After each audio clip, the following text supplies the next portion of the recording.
Welcome back to Creepcast. Today we are going to be reading a story that I've even heard from, only because when I say that I've heard from, it's only because when we first started this is one of the stories that was brought up as like, oh, we could read this one. And this is Accounts from a Lonely Broadcast Station. This story is broke up into, I believe 3 seasons. We're just going to focus on season 1 today, which is parts 1 through 9 of the first installment of this series. As far as I understand, that's season 1. There's also these other kind of side stories related, like Dead Air and 104.6 FM, that may also be technically considered season 1. We're stupid, so we're just going to read parts 1 through 9. We think that's safe. This story has been recommended to us a ton. There is one account on Twitter that every time I tweet, there's 2 people. There is one who every time I tweet, regardless of what it is, asks me to make a video about Cormac McCarthy's The Road. And there's another account that every time I tweet asks us to cover Tales from a Lonely Broadcast Station on Creepcast. So now one of those needs to shut up.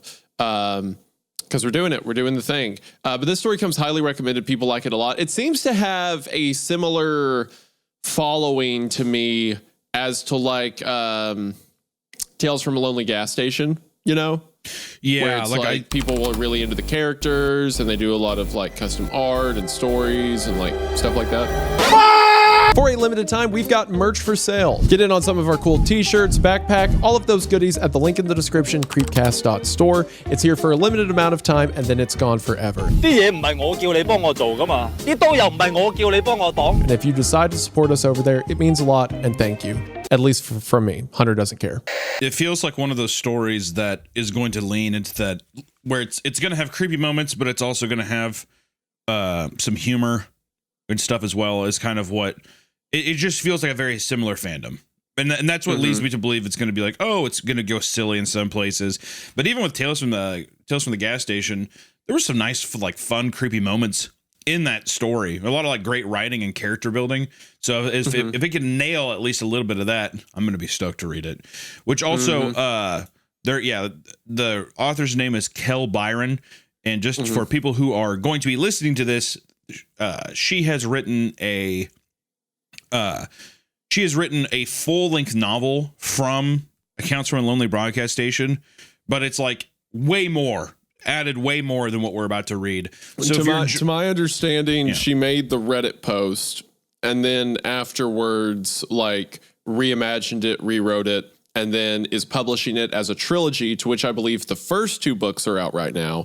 There's a 3rd one on the way. There's a 10-hour audiobook that she sells on her website, which is kelbyron.com. She sells a audio recording of this series that has Mr. Creepypasta and other people voice acting that is 10 hours long. So if you're into what we're reading today, this is the first drop in a very large bucket of Lonely Broadcast Station content. And Kel Byron also seems to be cool online. She interacts a lot with the community. She has a new story coming out called We Don't Hear Crickets Anymore, which is coming this fall. So that's pretty sick. She also follows me on Twitter and stuff, so I imagine she's a fan. So that's pretty cool. So be sure to support her. We'll have all her links below. She is also a goth girl by the appearances of it. So one of the 7 sisters, it would seem, part of the family, part of the tribe. So check her out. Also, her name on Reddit was Wendingus, which I can only imagine is a Wendigo/Dingus play. So once again, hitting all the spots for me. Very intuitive. One of us. Very intuitive detective work there. We'll have, like Isaiah was saying, we're gonna have all of the links below. You guys are cool about this, and go support the author. So please pick up the book if you like it. It really does help the author out a lot, and I think it's just in good faith. You know, what are we doing here? Let's support the fucking authors while we can. But without further ado, I say let's just jump right into part 1. I just have to say, because I was pulling up all her socials to find this, she made a tweet that said, "Gonna take 4 bottles of Tylenol and chase it down with some battery acid to turn my body into a super-powered autism machine that only knows how to hate." And then she replied to that with a picture of AM from I Have No Mouth and I Must Scream. So yeah, I think we'll get along. We got a nice tie and all writer here, so we'll be doing we got someone who was just off the goop, just gone writing. All right, are you ready, Hunter? Yep. The story so many people have told us to cover. It's happening now. It is time. Accounts from a Lonely Broadcast Station, Part 1. I only just started working this new job, and already it warrants keeping some kind of online journal. The internet up here isn't so great, but now and again when I stand in just the right spot, I'm able to get a signal. It probably sounds ridiculous that I'd have so much trouble, considering that I work at a broadcast station where you would imagine it's downright necessary to have contact with the outside world. Well, in these last 3 weeks I've been here, I feel more out of contact than ever. Let me be frank with you all. It's pretty lonely and boring up here sometimes, and other times it's absolutely bonkers.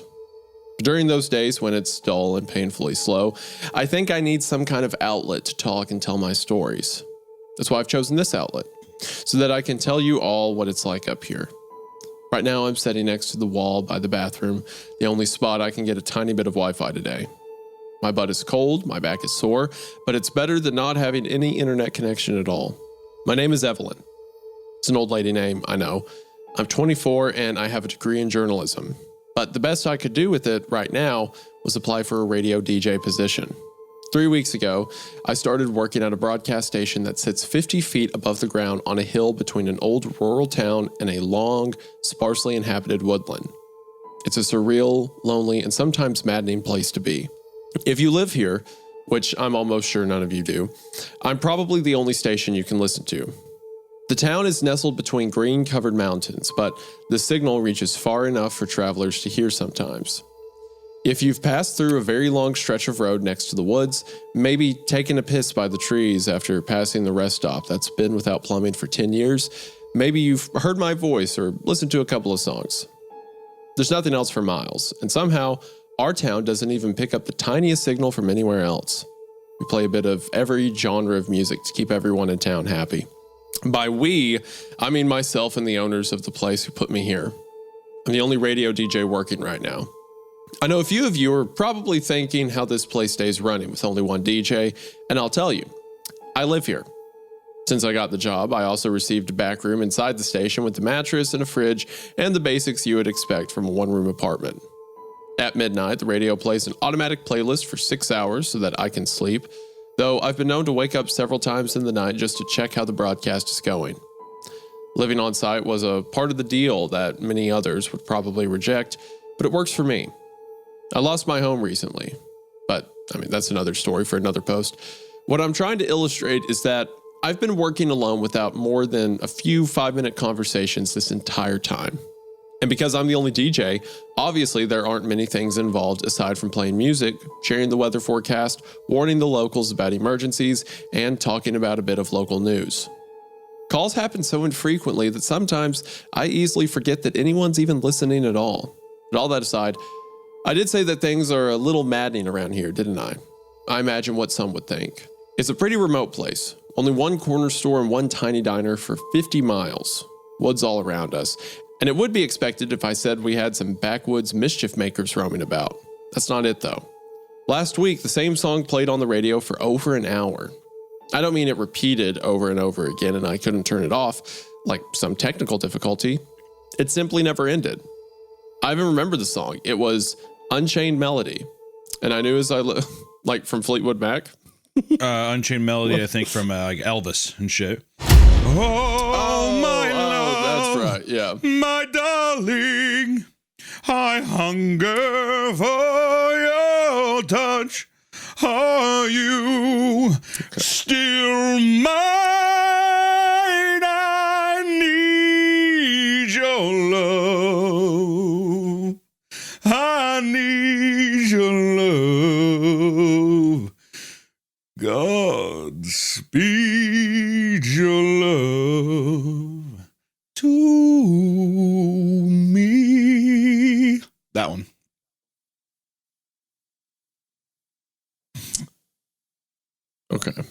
Which also is a didn't cover, I'm mean- pretty sure. Unchained Melody, I'm pretty sure, is also a cover of. I don't know who did the original one. It was the Righteous Brothers. Righteous Brothers.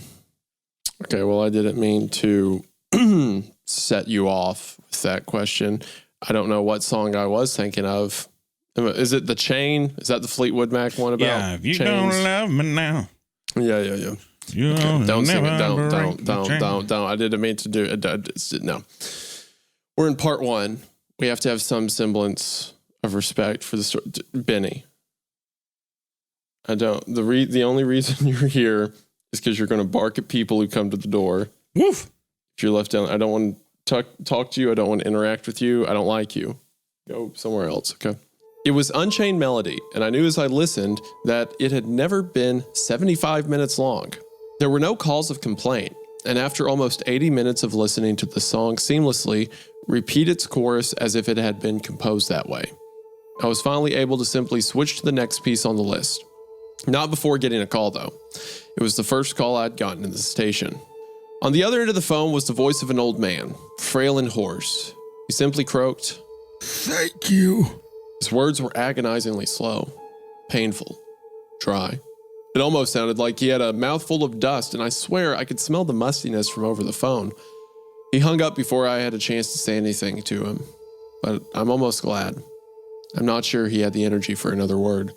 Another time, just this last Wednesday, 5 birds killed themselves on the window.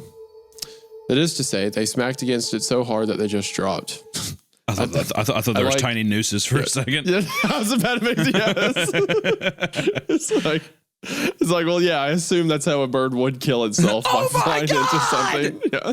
Their tiny bodies just hitting the window. Tell my wife I love her. Tweet. I know for a fact that this tower isn't invisible. It's an eyesore against the view of the trees, really.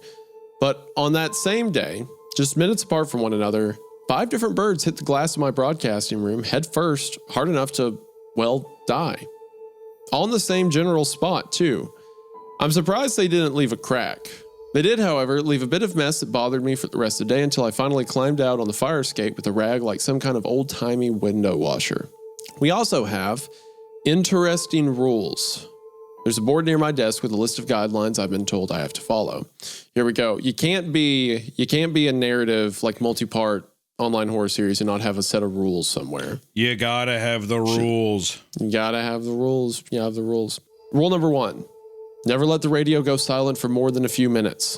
If the broadcast is down due to technical error, activate the bell. Note that I still don't know what the bell is, other than the fact that there's a button on the wall labeled as such. It remains a tempting mystery. Rule number 2, take care of the equipment, don't let anything break. Rule number 3, any suspicious calls must be recorded, never tape over a recording. And rule number 4, when the fog rolls in, do not leave the building. Do not open the door, sound the emergency broadcast. Like that. I was about to make a comment about like, well, all those rules sound like normal rules for a broadcast, like take care of the equipment, record calls, Yeah, and then the fog. and then the fog. Beware the fog as it rolls in. Anytime I hear when the fog, like if the fog comes or anything like that, like in a horror sense, it always makes me think of like Stephen King's The Mist or something like that. You know what I mean? You have no when you're a teenager, you have no real understanding of the world yet. I don't think, or at least a lot of people. I don't want to say everybody because I know someone's gonna be like, I fucking was stabbed or whatever. So. What I'm saying is, well, at least when I was a teenager and I was a giant piece of shit, which, you know, still kind of am. I just remember I remember my English teacher coming in and being like, I have to take some days off because my mom was in a car wreck and she died, whatever. And like, it's just that all the kids being like, and like laughing. Cause not really understanding the weight of something. You know what I mean? It's shit like that. Well, there's that, but then there's like, someone died. I feel like that's but even the concept of death. Because if it was somebody that you like, oh my god, dude, Jordan died, like your friend, that is sad. I just don't think that you fully understand what that means. Like you understand the permanence of it. It's not that, but I just mean like the sympathy of like knowing somebody for a lifetime. You know what I mean? That kind of thing. I could be. I'm just saying. I'm sure that might have been a bad example. No, I could see that. I could see that. I know what you mean. I think. Anyway, so the fog. look out for the fog rolling. Yeah, fog. It struck me as very odd that my employer would have such a strict rule about the fog. Oh, did it now? Was that your first clue? After all, this is the main reason why they insisted on hiring someone who could stay at the station 24/7, at least until they get me a coworker.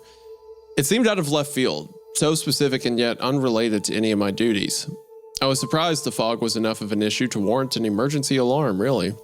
But only a couple of days into my job, I saw it for myself. On my second day of work, I was put to the test of getting the emergency broadcast out as soon as I could. You see, the entire room I work in has windows all around so that I can see outside into the woods. I assumed at first that this was just for the natural light, but now I'm thinking it's more of a watch, a fire watch, a fog watch, whatever kind of watch. I figure if I'm positioned so high in the trees, it must be for a good reason. I'd been switching between songs, getting ready to introduce an old classic by Fleetwood Mac. Whoa! Your intuition is strong, Wendigoon. I'll take that, bear trap. When my eyes caught a rolling cloud of white on the horizon, I let the song start, turning off my microphone and rushing to the window, expecting an avalanche coming this way. It seems absurd, I know, but that's exactly what it looked like from a distance. It looked like an avalanche, rolling white and gray, moving like ocean waves as it spilled over its own form and moved closer and closer. Fogs didn't walk, did it? Fog's movement were so perfectly executed that it reminded me of steps. Oh, that's fun. It undulated, as if its motions were being controlled by weight. I almost expected it to make a sound, but that's a stupid thought to have. I didn't watch for too long. Slightly startled by the thickness of the fog on its way towards the town, I did just as I was instructed to do and returned to my station, killing the music immediately and taking up the microphone. This is an emergency broadcast from Pine Haven. Does she have a mid-Atlantic accent? Oh shit! I was speaking. You know what? This is go for it. This is an emergency broadcast for Pine Haven. Is that okay? Is that okay? Too far. Honestly, her being like a 50s reporter. No. I'm not doing that for 9 parts. It's gonna be like 5 hours of recording. I have to try. Okay. I just thought it was. I legitimately was like, oh yeah, I forgot she's the one that's running the fucking thing. This is an emergency broadcast for Pine Haven. I was speaking straight from a script, using my most stern, clear-spoken voice. This is a heavy fog warning. I repeat, this is a heavy fog warning for Pine Haven. Return to your homes immediately and wait for further instructions. Please lock all doors and windows. That's her stern voice. See. Yeah, she switches into like the old detective. Yeah, cigarette smoke fills the room. She's wearing a trench coat. Yeah. I furrowed my brows at my. We went out with a group of friends for a wedding a couple weeks ago, and two of my buddies were drunk and thought it'd be a funny bit to walk around the room. And anytime one of them was about to say something, he would look at the other and go, saxophone. And he would start making like a perfect saxophone noise with his mouth. And the other one would just start monologuing as if he was a detective in an old TV show. And then they'd walk away and just go do that somewhere else. That is, boy, oh boy, glad I was not there for that. That sounds just fucking horrible. Good God. Saxophone. Hi, my boys. And everyone's like, okay, that's awesome. Saxophone. Yeah, well, that's cool, dude. It's a nice youth pastor group thing you have going on there. Is that feels like the very innocent time? It'd be so funny if you guys were like in an opium den when this was happening. Three people overdosing. Yeah, exactly. 3 dead Chinamen just like laying there with these long opium pipes, and it's saxophone, like walking through the opium haze. What? Benny's freaking out. He did not. What? Someone's probably at your house, dude. They might be. I'll just kill him wherever they are. This video is sponsored by our partners at Factor. Fall is here. The kids are back in school, the days are getting shorter, and the holidays are approaching fast. And with so much to do, it's hard to stay on top of your eating habits. Thankfully, Factor has got you covered. Factor powers your day, sun up to sundown, with nutritious breakfast, on-the-go lunches, premium dinners, and guilt-free snacks and desserts. In just 2 minutes, you can heat, eat, and enjoy, baby! Each week, you can choose from 65 different menu options, and you are sure to find something you like. Factor has always had variety, but now there's even more with the introduction of Asian-inspired meals. And their new Mediterranean diet options are packed with protein and good-for-you fats. 97% of customers say that Factor has helped them live a healthier life. And with options like Calorie Smart, Keto, Protein Plus, and Vegan, it's easy to see why. And the best part of Factor is that there's no prep work, no grocery lines, and virtually no cleanup. Eat smart at factormeals.com/creepcast50 off and use code creepcast50 off to get 50% off your first box plus free breakfast for 1 year. That's code creepcast50 off at factormeals.com/creepcast50 off for 50% off your first box. Plus free breakfast for 1 year. Awesome! Get delicious ready-to-eat meals delivered with Factor at factormeals.com/creepcast50 off! 50 off! Offer only valid for new Factor customers with code and qualifying auto-renewing subscription purchase. Yeah! Thank you, Factor, for sponsoring the video. Now back to the video. I furrowed my brows at my own words. This was extreme for Fogg, I thought, but it wasn't going to creep into anyone's house and commit a breaking and entering, was it? I chalked it all up to paranoia. Perhaps it was an unnecessary precaution we were obligated to make for some legality reason, but it still sent a chill up my spine. I turned my microphone off, leaving the music off as well.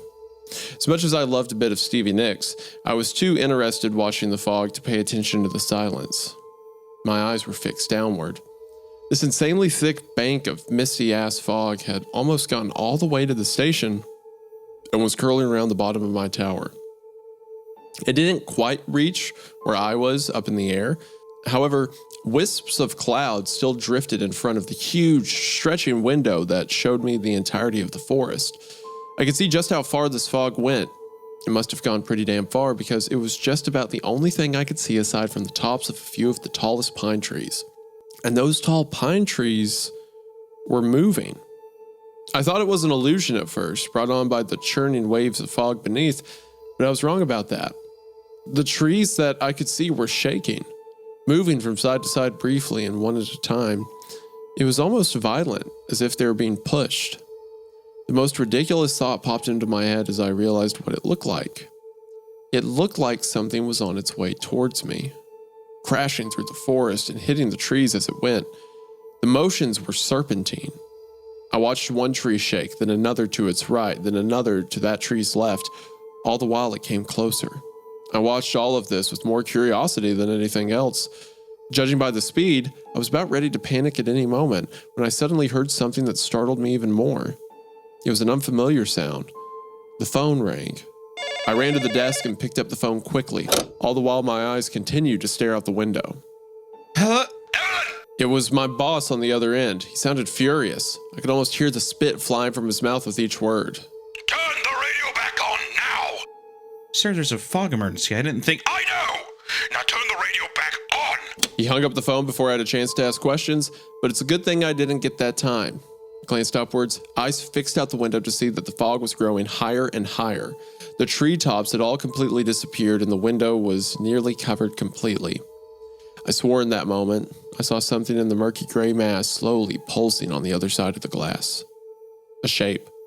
It was a dark, moving shape that was too concealed within the mist to give any semblance of detail. I didn't wait around to see what happened next. I followed my boss's orders, slammed my ass back into my chair, shoved my headset back over my ears and turned up the music again. Within moments, the signal was live once more, and Some Bit by the Eagles was playing through my speakers and every radio in town as well. I breathed a sigh of relief. What was I so relieved about? As far as I knew, nothing was on the line just because I had forgotten to turn the music back up, other than perhaps my job. There was still a sense of discomfort, however, as I turned my eyes back up to the window. The fog was still there, but it was creeping further and further down back into the woods. In moments, It had sank beneath the bottom of the window and out of sight. Pine trees came back into view, and then, before my very eyes, I watched the horizon appear as the bank of fog slowly dissipated and moved on through. Strangely, I got the same feeling that I was looking at something solid and organic again. Well, the fog stopped after that. I didn't have to make another emergency broadcast, and it's been 2 weeks since. Now, things are just a normal level of weird. I get a strange call now and then, usually someone from the town I don't recognize saying some gibberish message I can't understand, or now and then a song in my music lineup begins to play backwards. Once or twice, I swear I've heard someone talking in the room even with headphones on, but it's a muffled blur noise. Yesterday I saw a bird perch on the edge of the window staring at me, and I swear it has human-like eyes. But unless there's some weirdo out there crossing bird DNA with human genetics, it's probably just me being overly paranoid. I think that happens when you've been alone for a really long time. I have a lot more to talk about, and I'm sure in the following days and weeks I'll have more stories and things to write down that might be of interest. But honestly, right now, my butt is starting to hurt something awful from sitting on this cold floor next to the bathroom. The 20-minute music block is almost over, and I'll have to go through the local news.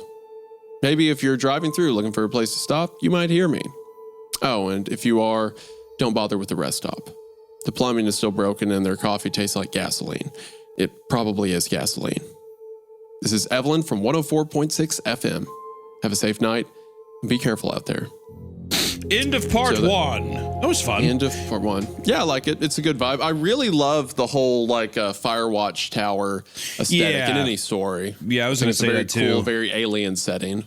It's always like a fun. It has the same kind of idea of like a lighthouse or something. Yeah. Because obviously it feels like Evelyn is up there to keep an eye out for something, but then also for some reason the frequency. I don't know if it's just the music or if it's the frequencies of the actual radio station is like keeping something at bay, because the fog crept all the way up to her windows, like 50 feet in the air. And then as soon as she started playing it, it started to dissipate back down, which is obvious that it's like, oh yeah, the tower is fending something off. But there's also the angle that I like a lot of human isolation. Like your mind starts playing. I mean, can you imagine being out like isolated like that 24/7? I mean, that's a prison sentence. It's insane. Yeah. Yeah. So the idea of you're seeing constantly surrounded by like the visual of trees everywhere, like how isolated you are. Yeah. Yeah. So I mean, the idea of like, because there's been some times of like, I've worked a long time, haven't talked with anybody, and either one, when you're really tired or something, you like hear or see something. But even this idea of like a bird coming in and there's like human eyes there on the bird, of like, wait, did I just actually see that? Your mind playing weird tricks with you. I think that's gonna be a really fun thing as we start diving through the next 8 parts of this story. So yeah. Well, shall we move on to part 2? Let's move on to part 2. Before we continue, I want to take a quick moment to thank today's sponsor, Ridge Wallet. I've been using the Ridge Wallet nonstop for over 3 years now. So to me, it's safe to say they're trusted, and they're here now with a cool new offer. When you're on the go as much as I am, cords become a hassle. You've got to remember the cord for the phone, and the cord for the watch, and the cord for the laptop, and the cord for the headset, and the cord for the thing that charges the things the cords are connected to. All of it's a tangle and everything is frustrating. Well, Ridge saw this problem, and just like they revolutionized the wallet, they've done it again with portable charging. With Ridge's 5-in-1 travel power bank. Ridge's power bank has built-in cables that let you charge all of your devices at the same time with just one source. That means no extra cables and no confusion. I mean, this thing has everything. MagSafe wireless charging, Apple Watch charging, lightning chargers, plus USB-C. And at 20 watts of power, whatever you have can get charged at light speed. The power bank itself comes in matte black, matte olive, or Basecamp orange. Now you have a charging solution that's as durable as your wallet or your knife or your key ring or whatever you got from Ridge. And whatever you choose from them, you can't go wrong, as Ridge has free shipping, a 99-day risk-free trial, and a lifetime warranty. So it's free to ship, they stand by their products if something goes wrong, and if you don't like it in 99 days, you can send it back. What's not to love? With Ridge's Power Bank, you have one thing to pack and 5 ways to power. You can find Ridge's Power Bank at Best Buy, or you can get 10% off at ridge.com by using our discount code Creepcast at checkout. That is right, just head to ridge.com and use code Creepcast to get 10% off and you're all set. After your purchase, they'll ask where you heard about them, and if you could say us, it would really mean a lot. Thank you so much to Ridge for sponsoring the show. We are now back to the episode. Have you ever met a person who was just too much person? I'm talking about one single human who sucks the energy out of you as if they were an entire bustling big city crowd somehow condensed into one body. I think we've all met at least one person like this before. The type that makes you wonder how they fit such a big attitude inside themselves without popping like a cheap dollar store balloon. Yeah, it's like you, Hunter. So I feel about you. I fucking knew you were gonna say something. How dare you? I don't know. Well, maybe I can play jazz saxophone with my lips, and you'll start giving me a little more fucking respect around here. Yeah, is that it? Is you jealous? Do you wish you could play a saxophone with your lips? Oh, I could. I met a guy like this. He's sitting in the room with me right now. I'm sure you're all here to read about the more unusual things happening up here at the radio station, and believe me, I have some downright creepy shit to tell you about. But first, I need to introduce you to my new coworker who just started this morning. Today was his first day, might be his last day too. His name is Daniel. Daniel is a lot. He's loud, full of motion, and may genuinely think he's Bob Barker in the flesh. My boss dropped by during my second week here and noted that I looked weary. He knew why. I sleep 4 hours a night if I'm lucky and haven't gone outside in 3 weeks. Dan will be your part-timer. My boss said. Let him take a few responsibilities so that you can get a little fresh air. The folks in town will like a new voice. As hesitant as I was, I knew what he meant. I could use the extra help, and those at home could use a little conversation to add spice to their listening experience. But I knew right away that Dan and I mix like oil and water. I decided to let him try his hand at announcing, but the first time he turned on his mic and heard him belt out, Good morning! And would you look at that sunshine? I hope Daniel gets hit by a truck. I know, me too, immediately. Exactly. I hope he ends up like one of those fucking birds, dude. I need him to fall out of the tower. Head first, please. Yeah. Not even supernatural, just like a gun accident. Some kind of. Just literally slip wooden stairs and just falls right off. Yeah. I couldn't help but give him a stare of both disbelief and the fear that if he keeps bellowing like that, he'll give every old person in town a heart attack on the spot. He cut our population in half. But as much as his over-the-top radio personality irks me, I kind of feel bad for the guy. Not because he tries too hard or because he seems to have some deep-seated need for attention. That's all true, but it's not why I feel bad. I feel bad because, well, right now he's sitting across the room from me in a fetal position, shivering with blood running out of both ears and one nostril, weeping. Okay, well, I got what I wanted. Yeah. Well, no. He still has not descended down the stairs yet, so. Well, he's getting there. I'm getting closer to what I want. As far as first days go, Dan had a weird one. At 8 o'clock in the morning, he arrived. I think he was surprised to see that he wasn't getting some cute, spunky thing as his... I read that like an alien. Cute, spunky thing. Gleep, glorp, glop, glib. I think he was surprised to see that he wasn't getting some cute, spunky thing as his coworker, but rather my tired self with a messy braid and a hoodie filled with 2 warm granola bars I had forgotten about, but would be delighted to find later on. At 9 o'clock, I let him give the weather forecast, and he did so with enthusiasm. Then at 10 o'clock, I had to explain to him that the bird on the window with human-looking eyes has been hanging around for days now and probably isn't up to anything. It's just ugly, I reassured him. At 11 o'clock, he told me that there was some creepy human sobbing coming from inside the bathroom sink. I was a bit shaken that he hears it too, but shrugged it off by telling him that it doesn't excuse him from washing his hands. I actually kind of feel bad for Daniel. Like that would, the idea of your coworker just being like, yeah, they're pretty much just like a boy with human eyes and a woman crying. It's not a big deal. I mean, like I would be fucking horrified. Yeah, but after his good morning. Yeah. He You know stole what? a Wash your villain. hands, Dan. Wash your hands. Go ahead. Wash your hands, Daniel. Nah, I does wash them. Then at noon, exactly on the hour, we got a caller. This was very, very unusual. Of all the things considered weird, the weirdest was the reminder that other people actually live here. I stared at the screen for the longest time, trying to figure out whether or not to answer the call, but ultimately decided that it would be ridiculous not to. Hello, caller. We've got you on the line. I spoke in a soft, mature radio voice. The line was quiet for a moment, but I could hear a soft bit of static and the slightest hint of a breath. Yes, Evelyn? It was a woman's voice, probably about 70 years old. She sounded as if she were shivering, which I assume was just jitters from being live on the air.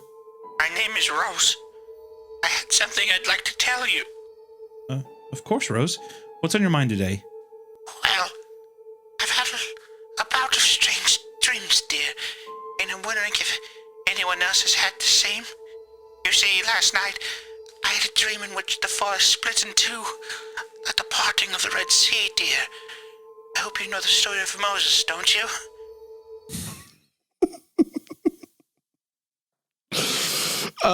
We play songs, ma'am. We know. Can you imagine? Well, at this point, I'm like, oh, the fog comes for us all. We're all a little shaken up. Like, you know what I mean? It's like, get in line. I've also had my forest splitting dream. Yeah, there's you're a not fucking special. human eye bird and like a fucking Japanese woman crying in a well below us. Like, I think. Hey, Rose, you want to come listen to the sync? Tell me if you hear anything. Come over to the sink real Come quick. check this out. Yeah. Can you also fall off of the tower, please? I spared a glance towards Dan. My lip curved upward in a tiny smile mixed with a grimace, as if to say, oh boy, here we go. He returned it with a witty grin of his own, glad that I was the lucky one to answer. Sure I do, Rose. What happened next? Well, the ground was open and something was rising out of it. It blocked out the whole sky, you see. I can't even describe it. But it covered everything. The town and the sun, all that my eyes could see. The sound it made, a fearsome bellow that shook the whole earth. Then I woke up. Do you think that God lives in the forest, dear? Dan apparently saw the expression on my face, unwilling to answer for fear of, offending or encouraging any other zealous callers. And so he finally did something good for me and answered in my place. That's an interesting dream, ma'am. But I think if God lived in the forest, he wouldn't give you a nightmare like that.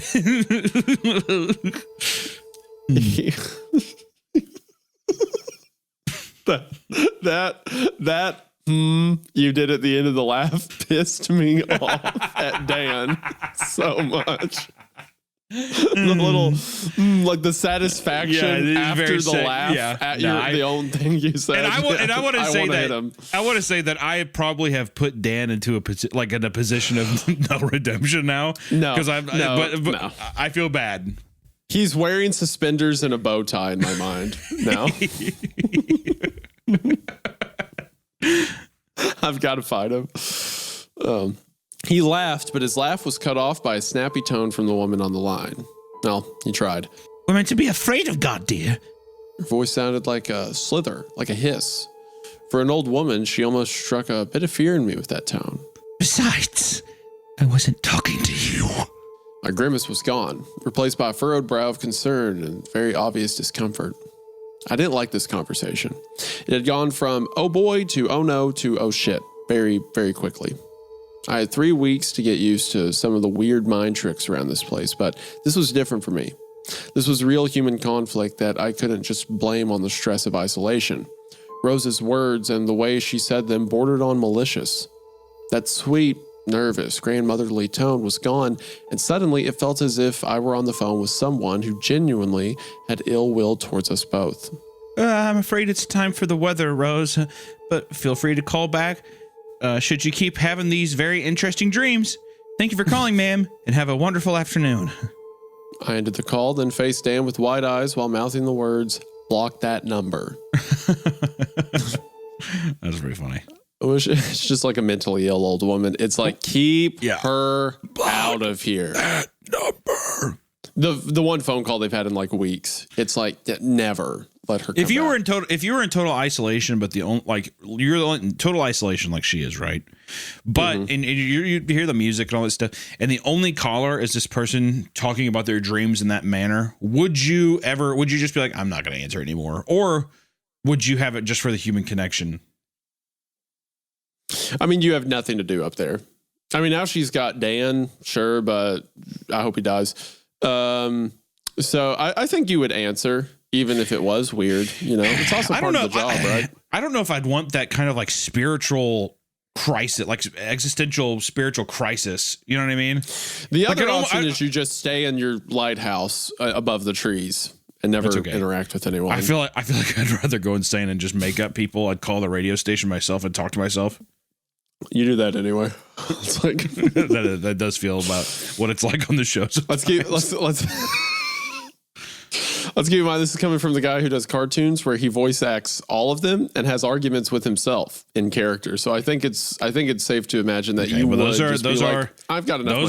Those are videos, so I have to do it because it's a video that I'm presenting. I don't just argue with myself. I have been with you, and I have witnessed you do a voice, and then another voice hears the previous voice, and they get into a fight with each other. That is not true. You 100% would be stuck in a tower by yourself, screaming at yourself. I think I would have enjoyment. I think that having someone else call me, it would add too much. The human interaction would add too much, or just the freakiness of it, or like there's already so much other weird shit. I'd block the number. All I'm saying is I'd block the number. That's what I would do. Okay.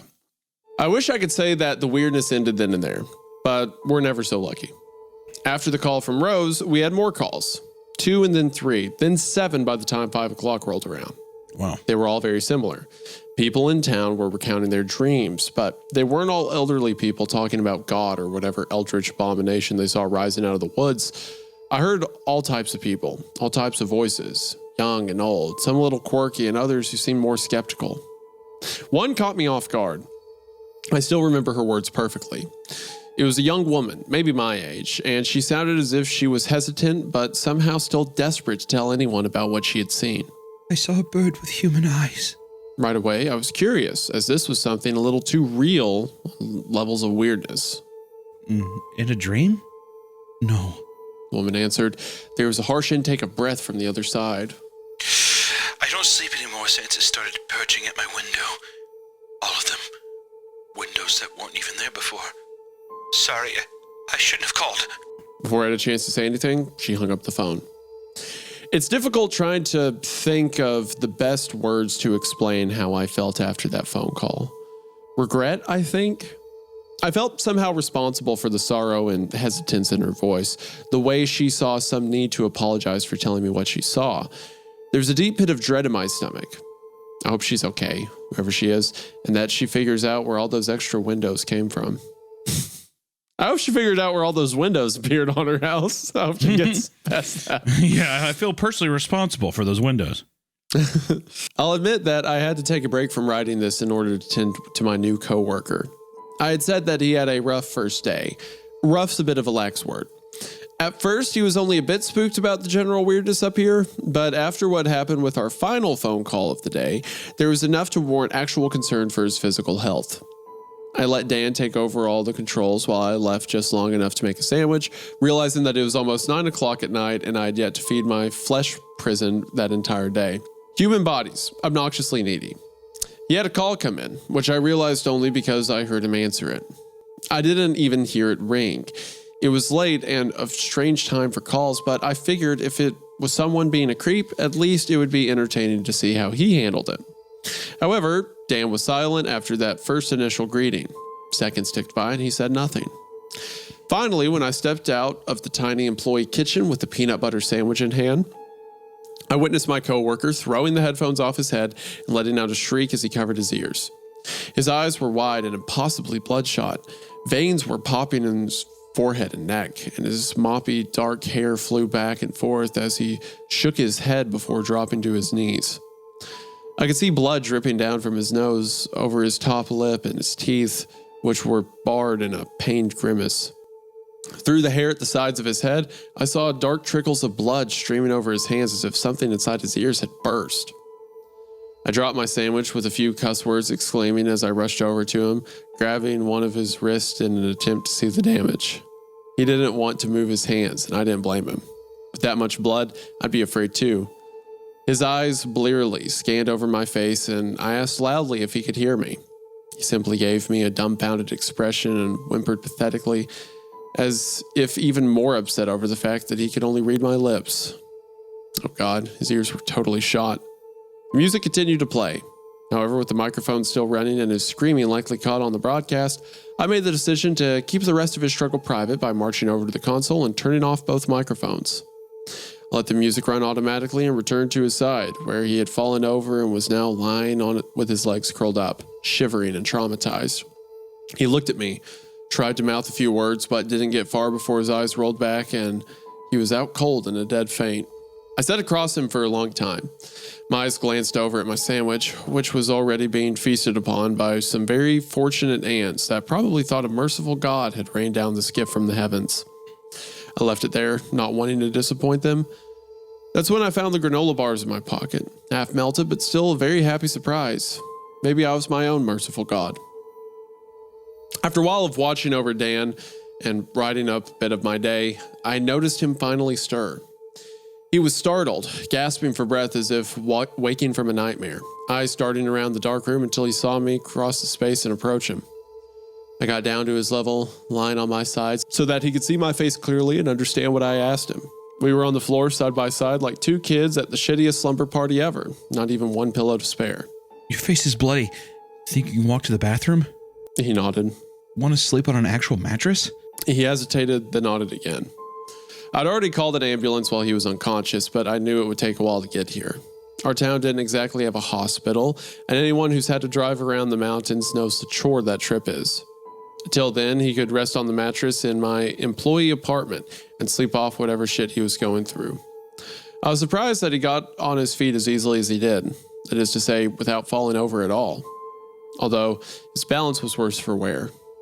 One would suspect as much with two newly injured ears. I let him sit down on the toilet as I helped clean up his face and underneath his ears, letting him wash his own hands. Can you hear me at all? I asked now that we were in a quiet, noise-free room. Took him a moment before he finally spoke, but his voice was a hoarse whisper that he probably couldn't even pick up. A little. He said, then smirked with a sad excuse for a chuckle. You're friendlier when I can't hear you well. Okay, so she picks up Dan and she throws him through the pane glass window. I think Dan's kind of growing on me a bit. No. Honestly, you know what honestly did it is that chuckle that you did when you were beating him earlier. Because now when he did you're friendlier when I can't hear you well, I couldn't help but imagine you're friendlier. To be fair, I could have read it like he could have been like, you're friendlier when I can't hear you well. That's what it was in my head. So you didn't have to read it that way. You've already set that in stone. So all right, okay. I would have slugged him in the shoulder for that one, but I just laughed and let it slide. It felt weird taking care of someone else. I didn't think I was a maternal type of person, but I found myself being as gentle as possible with his bloodied face with genuine care for his comfort. He was cleaned up, all except for his ears, which were covered in what bandages we had on hand, and I helped him to the mattress so he could lie down and rest. Damn, as far as first days go, his was probably the worst I could imagine. I really felt for the guy then. First, he was just annoying, but now that he was subdued, albeit in a terrible way, he wasn't so insufferable. As he laid down with a bit of a wince, I turned to leave, but not before he waved a hand towards me in a weak sort of attention-grabbing slap to the arm. I heard it. He mumbled, the volume of his voice fluctuating but still difficult to make out. The color was drained from his face and he took in a breath, laced with an audible shiver. A pillow. God in the woods. Like Rose said. My brow crinkled and I turned away, grabbing a thin folded blanket from the top of a plastic shelving system and draping it over him.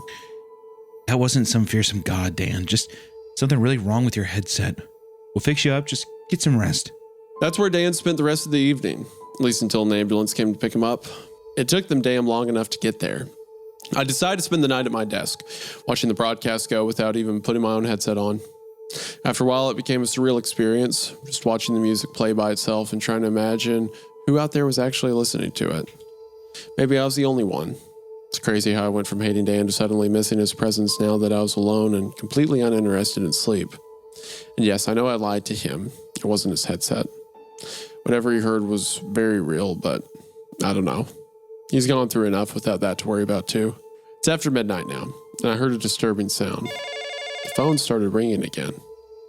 Someone was calling in. I took a deep, steady breath through my nose and ignored it. This is Evelyn from 104.6 FM, and the strangest looking bird is still sitting at the edge of my window. End of part 2.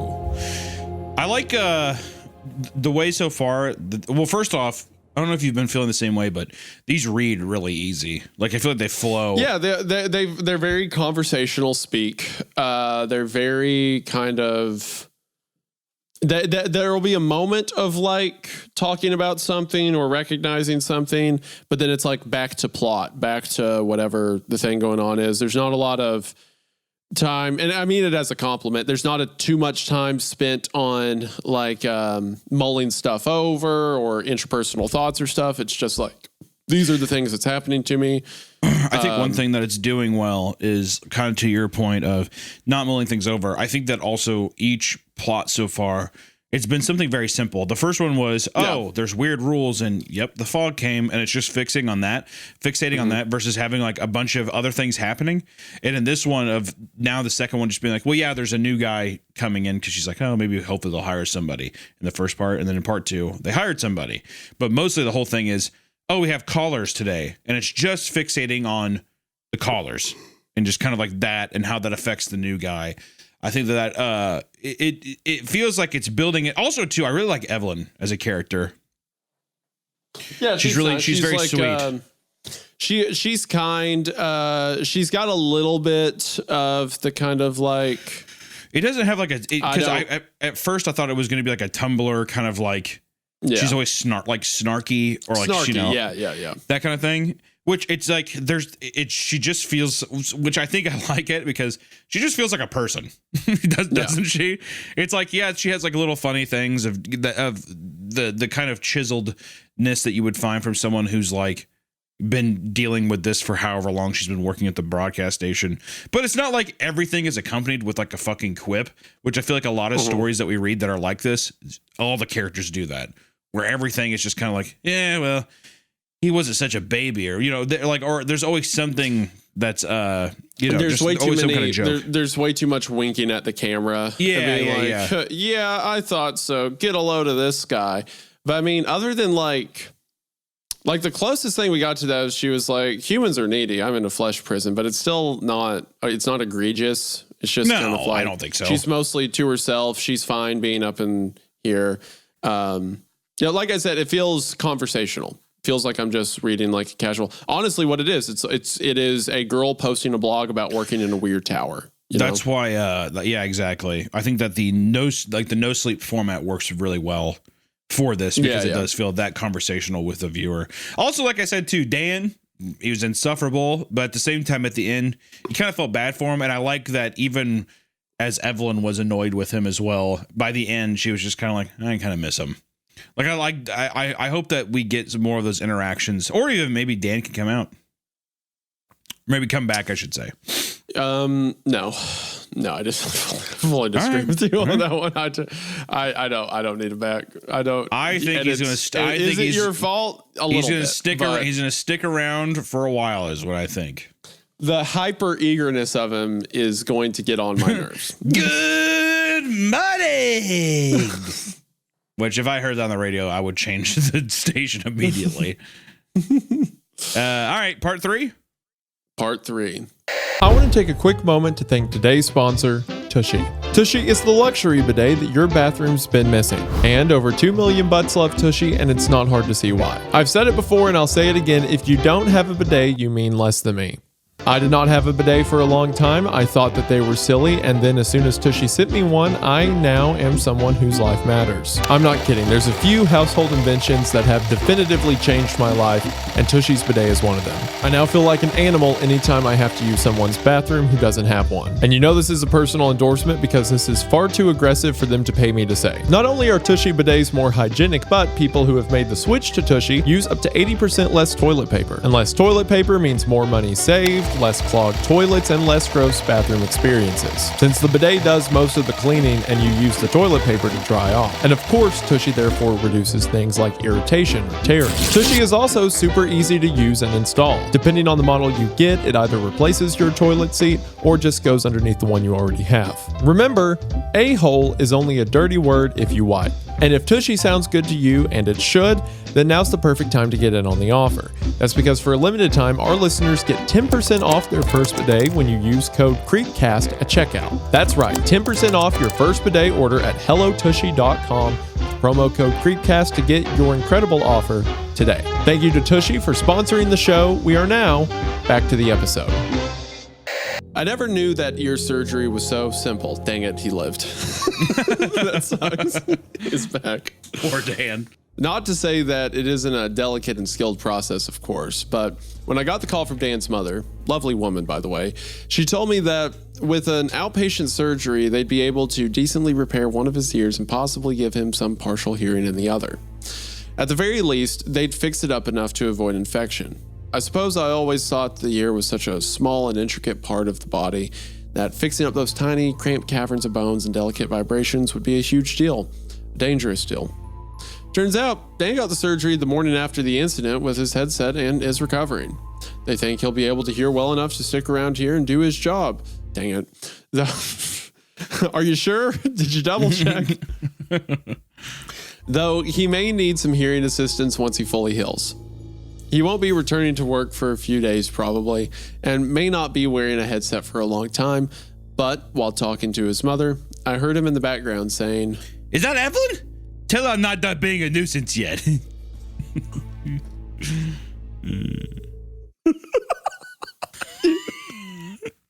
It's like a stake in your heart every time. I love it. I love it. The hum of satisfaction after laughing at your own joke. It's absurd. It's awful. Oh. So I guess I've still got a part-timer. A nuisance part-timer. He's just taking a very early, very medicated vacation. While he's out, I've been here by myself. And damn it, that bird will not leave. Do you think the bird is some kind of like omen of some kind? Or so? Or I hope the foreshadowing? bird is. I hope it's there to kill Dan. Whatever. Well, it might kill Dan. I'm wondering if it is like, this might be a stupid take or something, but the thing that is existing in the fog, it almost, I'm wondering if it's like its eyes or something. You know, like it's something that's like it can see through these birds, which is also like why they're kind of going up over town and creating this like surrealist nightmare of creating new windows that weren't there before. Like I'm wondering if whatever's existing down there is like vicariously looking at things through it. Mm-hmm. It could be like a harbinger. Knowing this series, it could be just someone's soul. There's just a person Could inside be. Yeah, the bird now. Kind of like how they say seagulls, or at least in the Lighthouse movie they say seagulls. They've got the souls of sailors. The souls of sailors. Yeah, could be the souls of people that have died in the forest or something. I noticed something while looking out the window between giving the forecast and playing a block of commercial-free music. It's building a nest. That little shit piece in its damn eyes is building a nest right out in front of where I sit all day. Now, I like birds. I generally don't have trouble with any kind of wildlife, so long as it's not trying to pick a body apart to run off with.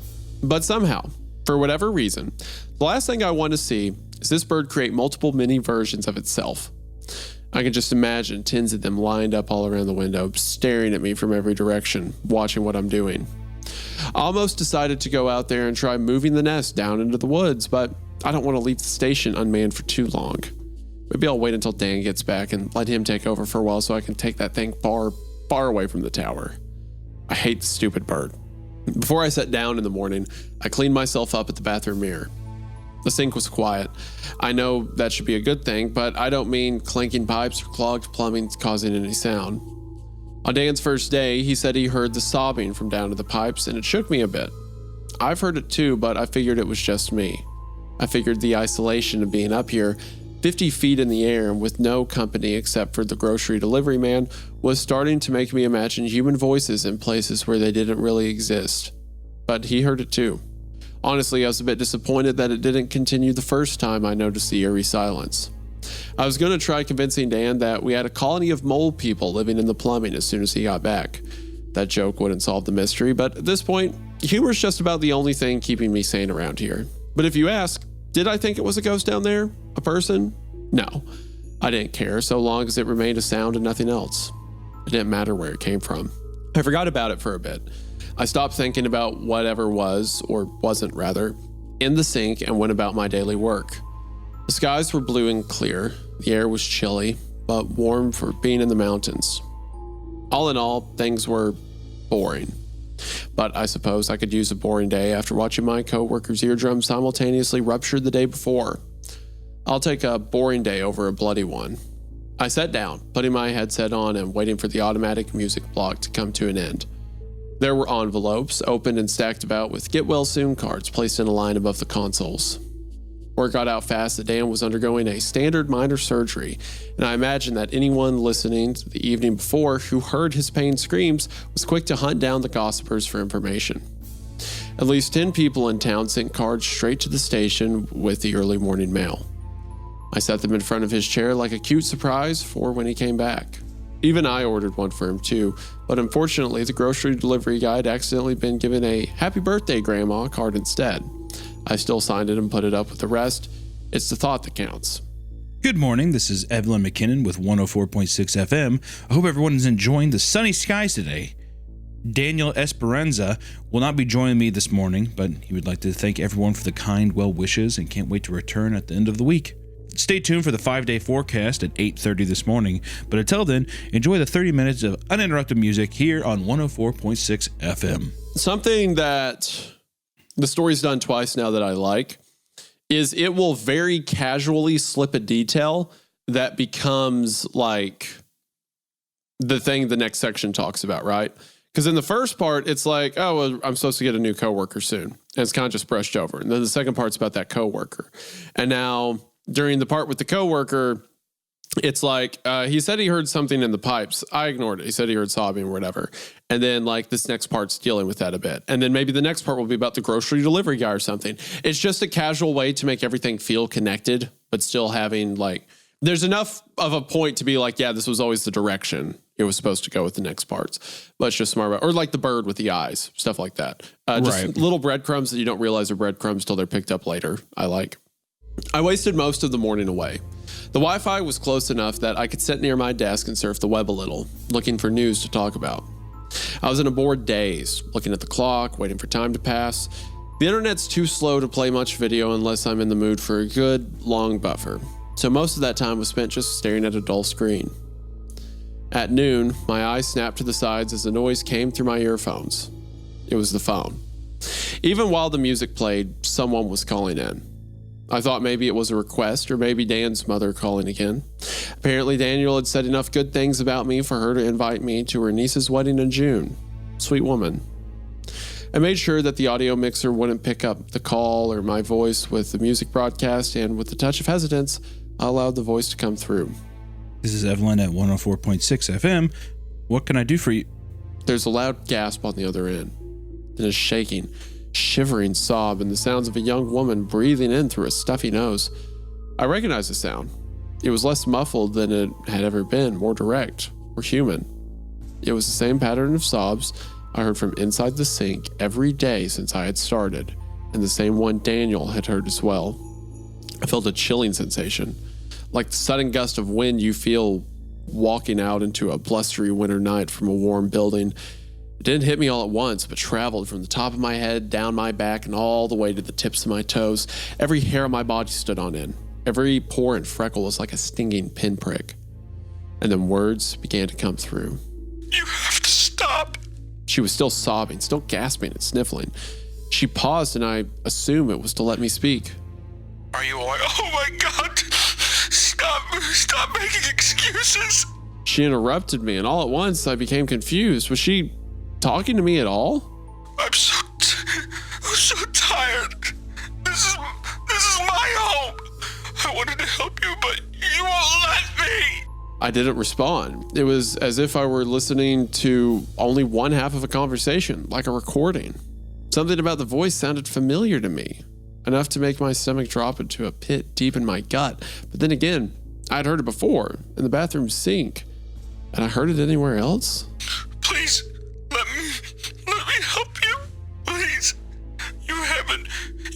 been sober a single day since graduate. All at once, I ripped the headset off my ears, pushed my chair back, and left the device dangling on a cord like a pendulum off the side of the desk. It wasn't for lack of reason. I felt the most intense nausea erupt suddenly, stomach churning and mouth watering. No time at all to wonder if I'd be able to let it calm or not. I rushed to the bathroom with the call still going, the voice speaking and sobbing into the open air. Vertigo struck as soon as the door was within reach, and those 3 steps to the toilet felt as if I were walking in a bright, spinning carnival tunnel. My legs buckled at the knees, and I went crashing down, white knuckles gripping the edge of the toilet seat as I tried to drag myself towards it. My arm lacked the strength, but it was then that the nausea turned to something else. I was choking. Shit, if there was ever a time I could have a coworker there with me, this would be the moment. I lost my breath, and the vibrant colors that spun around me only grew more blinding, static in my vision as I prepared to lose consciousness. And then, with a desperate cough, I felt a sharp pain as something dislodged itself from my throat. My head hit the floor with a thud, but I found myself staring directly at the thing that had somehow gotten inside of my body. It was a stone. Just a stone. A brown, speckled one like you'd find out in the woods, maybe on a hike, maybe from a riverbed. As far as things you could mysteriously choke on with no explanation, a stone seemed like a rather boring item. But as I looked at it, perhaps with sheer frustration that it had almost killed me, I wanted nothing more than to be rid of it. My arm shook as I pushed myself up, grabbing the stone in my fist. Without a second thought, I threw it into the toilet, flushed the handle, watching it disappear down the cyclone of water. It was then that I swore I heard a sniffle to my right, coming from deep down inside the pipes beneath the sink. You can have it back. I wiped my face with my sleeve, then washed my hands thoroughly before returning to my desk. My headphones were still dangling off the edge of the table, swinging back and forth slowly. I picked them up, put them over my head once more, and was greeted with silence from the other line. The woman had hung up the phone. The sense of discomfort hasn't left. That bird hasn't left. What's worse is I saw it clicking its beak on the window, looking straight at me. It wants to come in. I know how crazy it sounds, acting like I know what a bird wants and is thinking, but the sparrow is too human not to be aware of its expression. Pleading, demanding eyes are staring constantly as I sit at my desk, only gone when it leaves to fill its nest. I'm not letting it in. There's a fog advisory for Thursday. It's only Tuesday as I write this, but I still find myself staring across the forest, expecting to see the hills of trees start to move. I expect to see it burst open. Where does the fog even come from? I'm imagining it now, drifting up from beneath the ground, rising into the air and covering the town and the sun, all that my eyes can see. And the sound it might make, fearsome bellow that shakes the whole earth. Shit. Maybe I shouldn't have blocked Rose's phone number at all. This is Evelyn from 104.6 FM, and I just noticed a brown speckled stone sitting on the edge of the window. Class of 2017 written in white paint on its side. I don't know how it got there, but more importantly, who on earth fished that thing out of the damn toilet? End of part 3. Starting to get a little mystery build up though. I'm liking it. I feel I'm getting more into it the more we go. Because the pieces are cool. Like the lady on the other end saying you haven't been sober since graduation. Mm-hmm. She throws up a stone. The stone appears on the window and has class of 2017 written on it. Which this story was written, I think in 2017, right? 8 years ago. So 2017, right? But our Evelyn didn't graduate high school this year, I don't think. So maybe that's like a high school student. Maybe it has something to do with like someone that died. I don't know. Maybe it's something like someone died and they're the bird or whatever, or like souls in the bird or whatever. And then like the woman calling was a mother, like a concerned family member. I'm just making stuff up. I don't know. I like a lot of the pieces it's giving, the little mystery stuff. I think it's fun. Yeah, I think so too. One way to keep finding out this mystery is to read on into part 4. I was also confused at the beginning because when she says, I thought maybe it was a request or Dan's mother calling again. And for some reason, my head's like, oh, this is going to be Dan's mom. And she's just screaming and crying. And for a second, I'm like, maybe he's dead. But no, that's not what it was. So I don't get what I want. All right, part 4. I honestly never thought I'd dread a Thursday the way I did. It's a perfectly good day of the week, and rarely do you ever hear people complaining about how much they hate Thursdays. There's no, is Thursday over yet? Mugs out there next to the Monday ones. However, as the week drifted slowly by, all I could think about was the constant warning of another foggy day quickly approaching. Top of all that, my morning started with the script for a missing persons report. A woman named Jennifer Cook, age 25, had wandered into the woods in a supposed sleepwalking incident, and her status, for whatever reason, had been listed as in extreme danger. I recognized her name. We were friends in college. Oh, I'm stupid. I didn't even think about college graduation. It could be class of 2017, for college grad. Yeah. One good thing did happen. Daniel decided resting was boring as hell and made the decision to return one day earlier than expected, still recovering, but plenty well enough to pester me. I almost regretted to say it, but I miss the guy.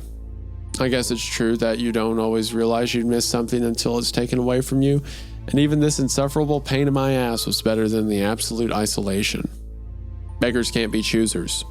I watched as his eyes lit up, seeing the get well cards that had been left on his side of the console. He snorted when he noticed the one I left for him. Happy birthday, Grandma.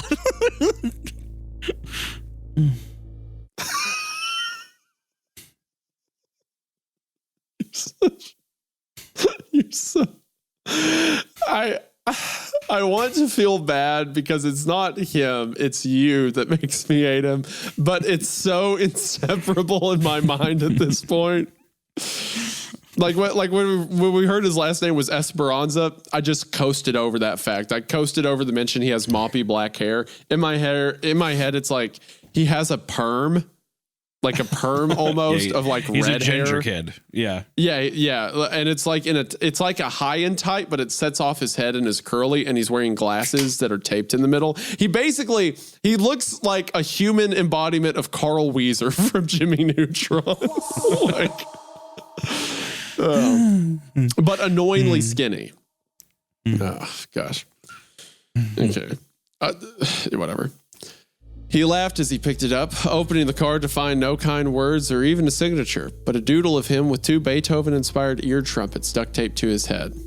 What can I say? I was bored. Thanks, Evelyn.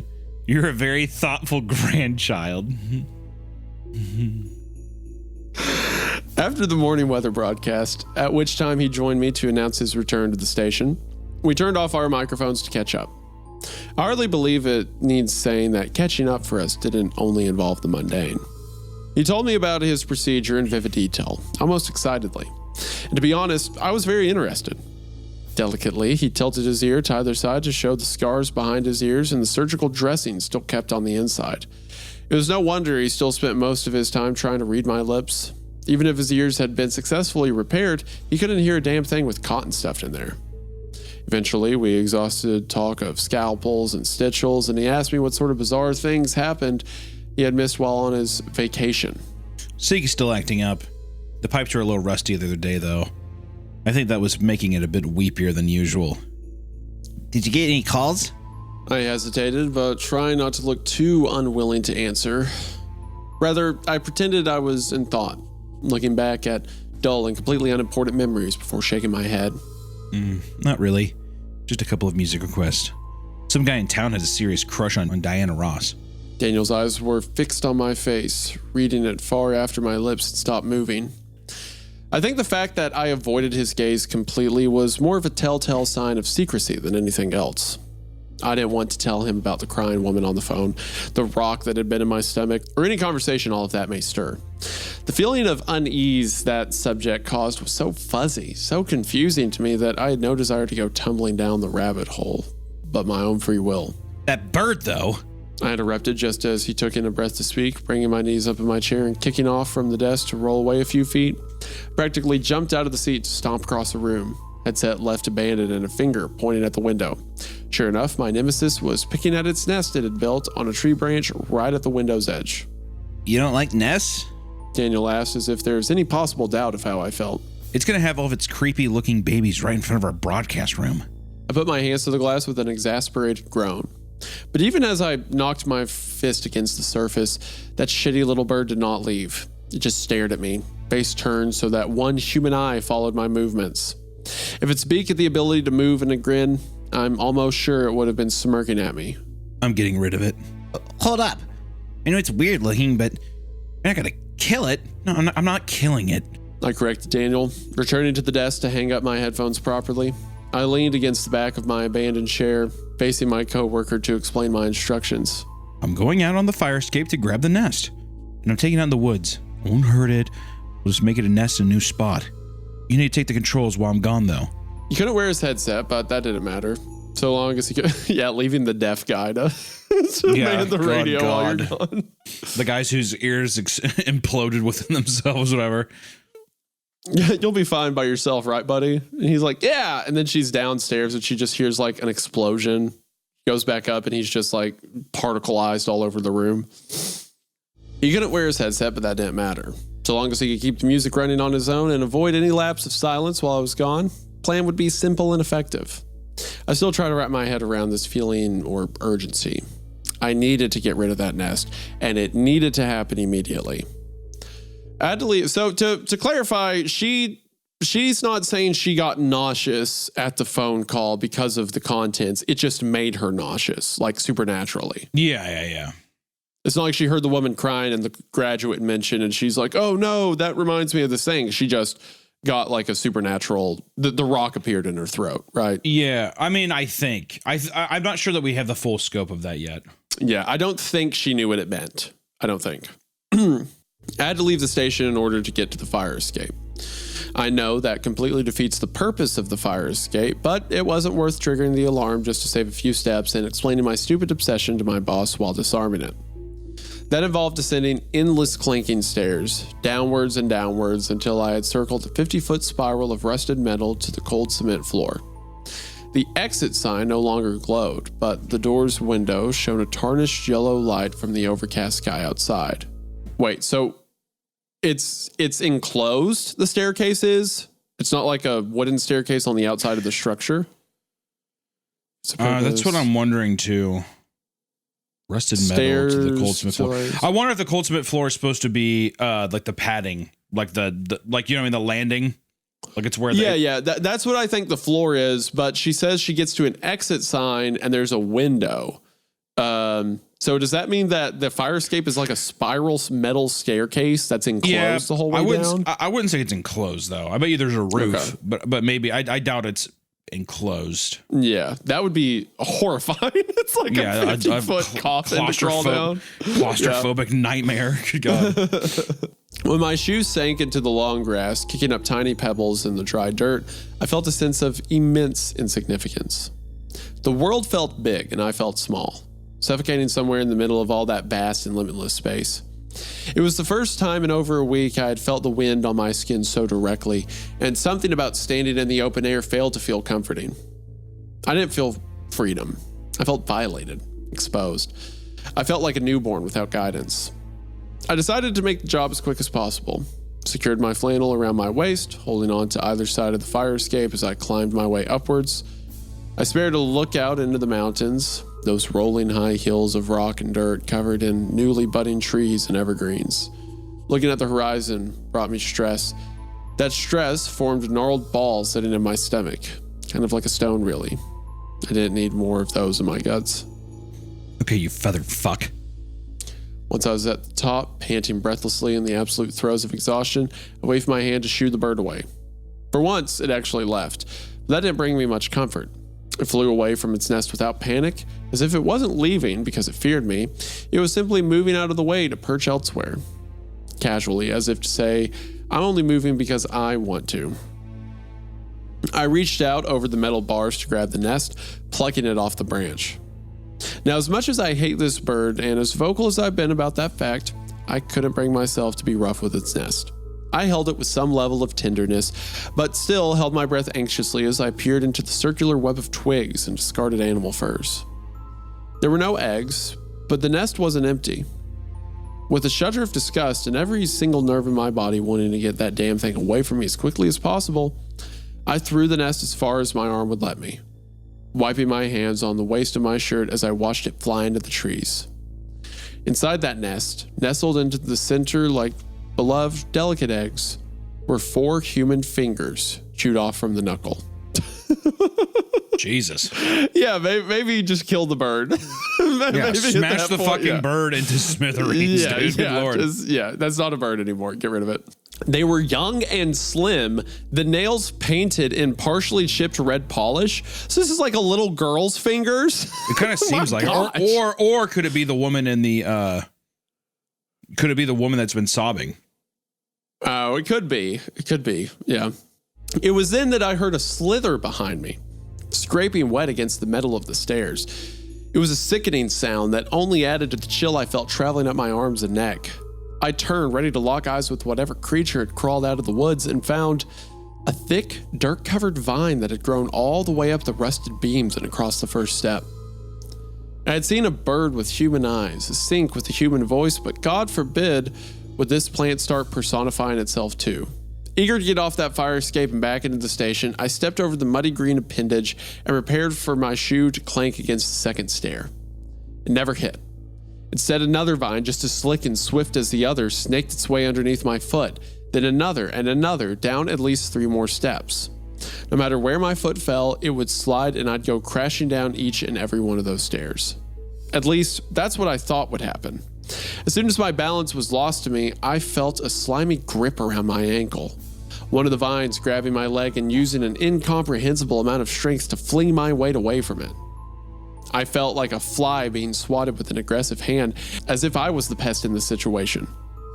One moment, I was staring down at my feet, and the next, I was looking at the ground as I began to fall. 50 feet was a distance I may not have survived.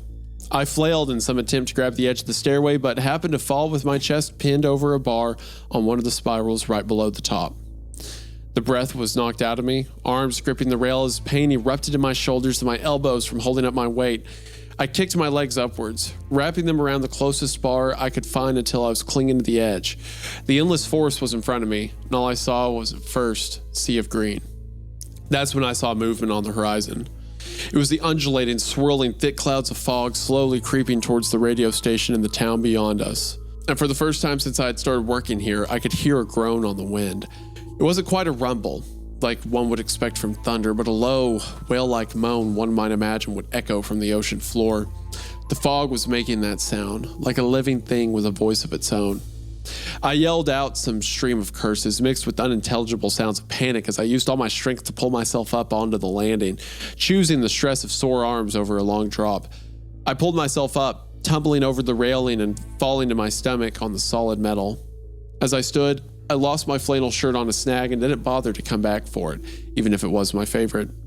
I half ran, half stumbled down the remaining steps, skipping over whichever ones I could while the ground below wriggled and moved in my line of sight. The same mud-covered vines that had thrown me off the fire escape were crawling their way out of the ground, all of them twitching in agitation. I tripped my way through them, making a dash to the door, but when it was finally within my reach, there was no opening it.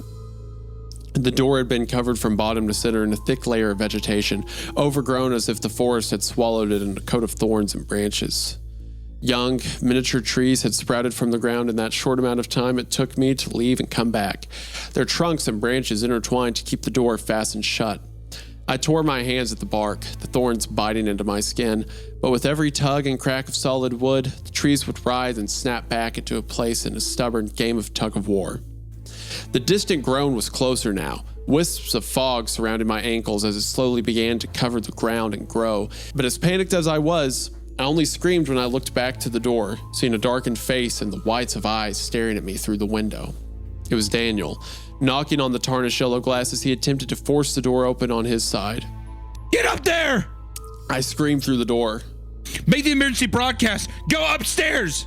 He stared at me, shaking his head as he tried yet again to bust the door open to no avail. The stained window clouded my face, making my lips impossible to read. I turned around to see the same trees covering the door had now sprouted at the bottom of the fire escape. The fog was tumbling closer, completely engulfing the trees only a dozen feet away from me.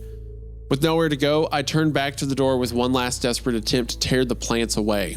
I saw Daniel's face, washed out and blank with fear, with both of his hands on the glass, and then as the fog wrapped itself around me and the radio station itself, I couldn't even see an inch in front of my face. Dan disappeared from my view, as did every single thing except for the swirling gray clouds. I don't think I've ever experienced such silence. There's no wind, no birds, only the sound of my own labored breathing as the air grew thick with the taste of wet soil. Though I had been facing the door, the clouds in front of my eyes made it seem as if I were floating in some endless waste. It was a sea of cold, heavy air that tickled every hair of my arms and on my head. There was that whale-like groan again. It was followed by the strangest series of clicks, like a tongue against teeth rapidly popping in no real pattern.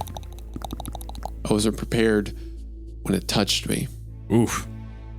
I pursed my lips tightly to keep from making a sound as something sharp and thin grazed the raised flesh on the back of my arm. It was followed by another and another, like impossibly long fingers or the legs of a spider toying with my hair and poking at my arms. It felt threatening, but also curious, so whatever it was patrolling in the fog was trying to figure out what I was or what it could do with me. My eyes were clamped shut and my arms squeezed tightly around my body. I can't even begin to describe what it's like in your head when something massive, unseen, and unidentifiable pokes and prods as if you're its human toy. I was waiting for fangs and claws. I thought for sure in that very moment I was about to be eaten alive by something I would never get the chance to see. My last act on this earth would have been harassing a damn bird. My teeth rattled as I waited for a fate that was certainly grim, but it was surprising when I felt all presence around me suddenly back away. The ground shook once, twice, and then the world went still again. My eyes cracked open as I watched the swirling gray clouds in front of my vision slowly begin to clear. The doorway, as well as the gnarled trees surrounding it, came into view bit by bit. The curling ropes of bark and thorns began to unattach from one another and spiral back down into the ground as if they were beckoned beneath the dirt. The door was in my sights as the fog all but disappeared completely. Well, as it turns out, I didn't die. Shocking, I know. I don't think I ever opened a door so quickly in my life. I rushed inside, slamming it behind me, wasted no time at all sprinting up the stairwell towards the broadcasting room. Pure adrenaline got me to the top in what seemed like an instant, where I found Daniel sitting at the console with the microphone situated in front of his face and the radio line up, back on track. It was better late than never. I breathed a loud, heavy sigh and slumped against the wall, movement catching my gaze at the window. My flannel shirt was still caught on the edge of the fire escape, torn to absolute shreds and waving like a flag of surrender. It was then that I made a solemn oath that should I ever see a bird's nest near the fire escape again, it can stay. Hell, I'd throw in a damn welcome party if it would keep this from ever happening again. Since afternoon arrived, some things have come to light. I've gotten more than one angry call from the owner of the network who claims it took us far too long to sound the announcement for the people downhill in the towns. Married couple last seen taking a walk near the trees hasn't come home since the fog passed. And of course, we made the missing persons report immediately. I've also got a huge pattern of bruises appearing on my chest from the fall, and I must say, hurts like a bitch. We did call the police about the fingers. They assured us there wasn't a murderer loose in the area, though that sounds simpler to deal with. I was a bit surprised that the police asked for copies of our caller records from earlier in the week, and luckily, the rules of the station meant none of them had been deleted or taped over. The only recording missing was the one Daniel had taken the very moment he lost most of his hearing. Why would our boss delete that after collecting his copies? I overheard whispers of who those fingers may have belonged to. They say the missing girl, Jennifer, was probably the victim of an animal mauling while wandering in her sleep due to a newly prescribed pill she had only just started taking. A sleeping pill. I've decided that when I'm done here, I'm looking at our call records from the last few days. A certain call from a sleepless woman is coming back to me, and I may recognize that phone number if I see it again. I suspect it might match a number I still have my own personal cell phone. I'll be honest, I hope I'm wrong. There's a lot I need to explain once I know for sure. This is Evelyn from 104.6 FM, and I might take a walk in the woods later. I really enjoy how the mystery keeps kind of building up. Like it's yeah. I don't know if you feel the same, but it's kind of losing its goofier tone more and more. It's starting to shed it a bit, and it's more into like there's a mystery around Evelyn herself. She knows something about this woman that's disappeared. Why are there fingers in the woods? Why are the police covering it up? Why is the boss covering up the phone records? What's on the other end of the line?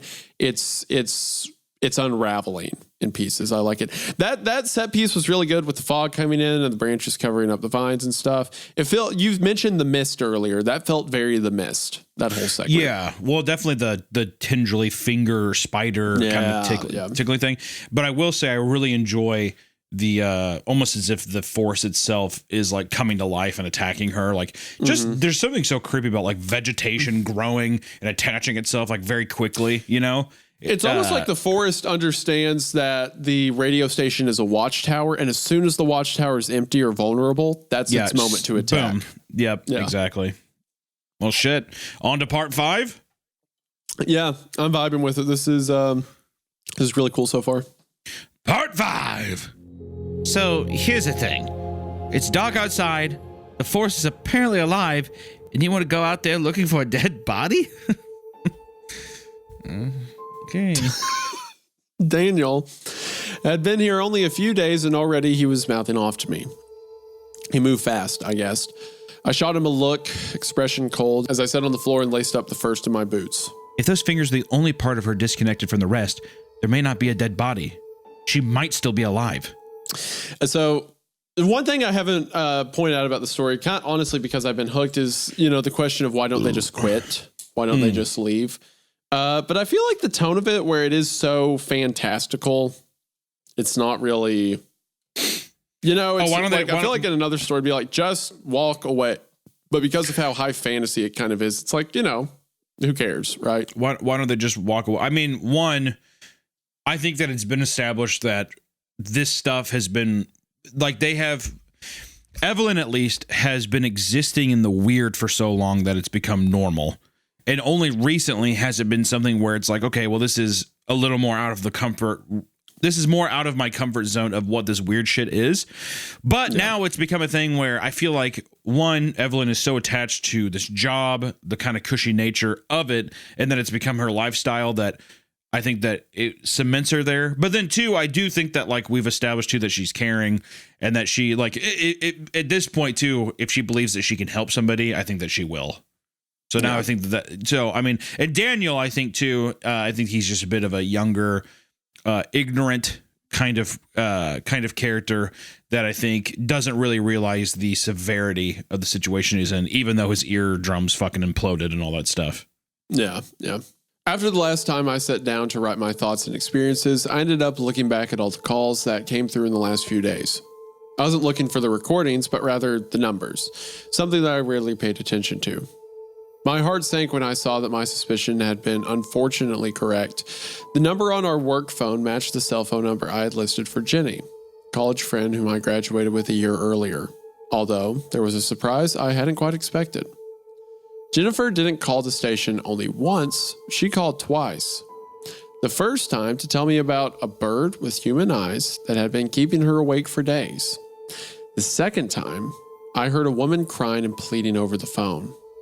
That woman was her. Maybe it's true when they say that no one ever sounds like themselves over the phone. I'm going along with you. Dan was turning in his chair, ready to get up, when I shot him a look of disbelief. No, you're not. I thought I sounded demanding, but he didn't listen for even a moment. He was already up on his feet, leaning over the console and fiddling with the music lineup. We can't leave the station completely empty. Who are we going to ask to take over for us? That weird-ass bird? The toilet ghost? Excuse you, it's the sink, not the toilet. Besides, I have an idea. He wasn't bluffing either. His idea sounded silly and impossible at first, but the more I mulled it over in those moments, the more I realized it would work. He told me that we should pre-record all of our content for the night. We'd record the evening weather, the 10 o'clock news, and even a goodnight message, then put those recordings in the lineup with the rest of the music. No one would know, and if it took much longer than expected, we'd simply set up the broadcast schedule to continue into the 6-hour night owl block.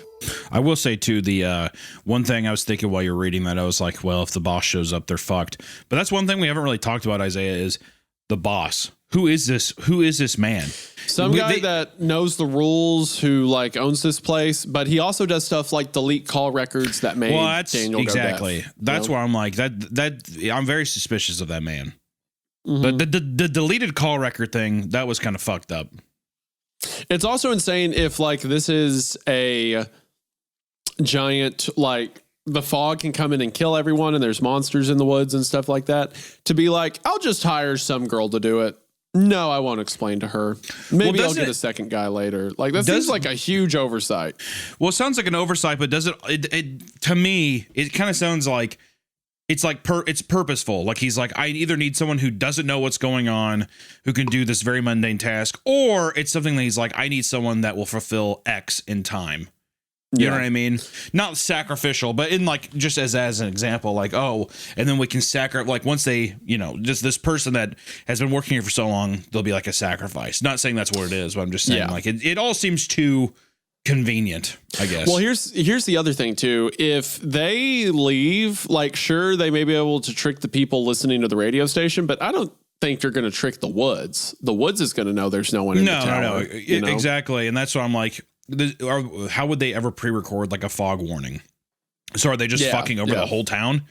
I don't know. Well, they did say, so the fog came last time because there was an expected fog on Thursday. And then that Thursday fog showed up. So if there's no fog forecast, I think they're safe from that. But I mean, who knows what else goes on in these woods, I'm almost picturing the fog as like the Evil Dead fog that kind of like rolls in very quickly. Yeah. Even the way that it's just the way that Evelyn described it earlier, where it's like, oh, it moves like it has footsteps, like it's a creature roaming. It isn't just like, oh, there's a fog report. But I mean, maybe it is, it can be like, calculated like the weather. So anyway, I was supposed to leave at 10. Daniel reminded me he was only a part-timer, whereas full-time took on a whole new meaning for my eternal presence here. It's almost 9 o'clock already. You don't think I'll go overtime if anyone finds out we were dicking around the woods, do you? There'll be no dicking, but I'll pay the grocery guy extra to bring the donuts if you require compensation. I couldn't believe I was actually going to do this. I couldn't believe I was letting Dan do this. Honestly, I don't know what scared me more. The thought of walking into the woods at night and leaving the station abandoned, or the thought of going alone and leaving Dan with the responsibility of taking my place. Now, I'm not saying he's incompetent, but I'm almost sure a wild badger could run across the radio console and operate it just as good as he does. He has a lot to learn, is what I mean. We put our plan into motion, recording all of our segments one after the other and making a long automatic playlist including those files. With any luck, it would sound just as genuine as live conversation. By the time that was finished and the radio was set to play on its own until just before sunrise, Daniel and I raided the closet for flashlights, water bottles, and a first aid kit just in case. I hoped we wouldn't be needing to reattach any of our fingers, but yesterday's grim findings had brought that possibility up from not worth mentioning to unlikely but could happen. I've been sitting here trying to think of what this story reminds me of. It reminds me of the Kirlian frequency. Kirlian, whatever. Which is a series about like a town full of like vampires, monsters, but it's from the perspective of a radio host. And then also, isn't that what the plot of Welcome to Night Vale is? It's about a radio broadcast station. I think so. It's like a podcast or like a audio show, I think. Right. I think that's the same concept. Also, so for those who are curious, like myself, you can build they sell prefabricated fire towers. It's like one room, all windows. They range from 15 to 60,000. That is 100%, dude. I'm building a fire tower at my house. That's going to be the new podcast setup. I'm gonna.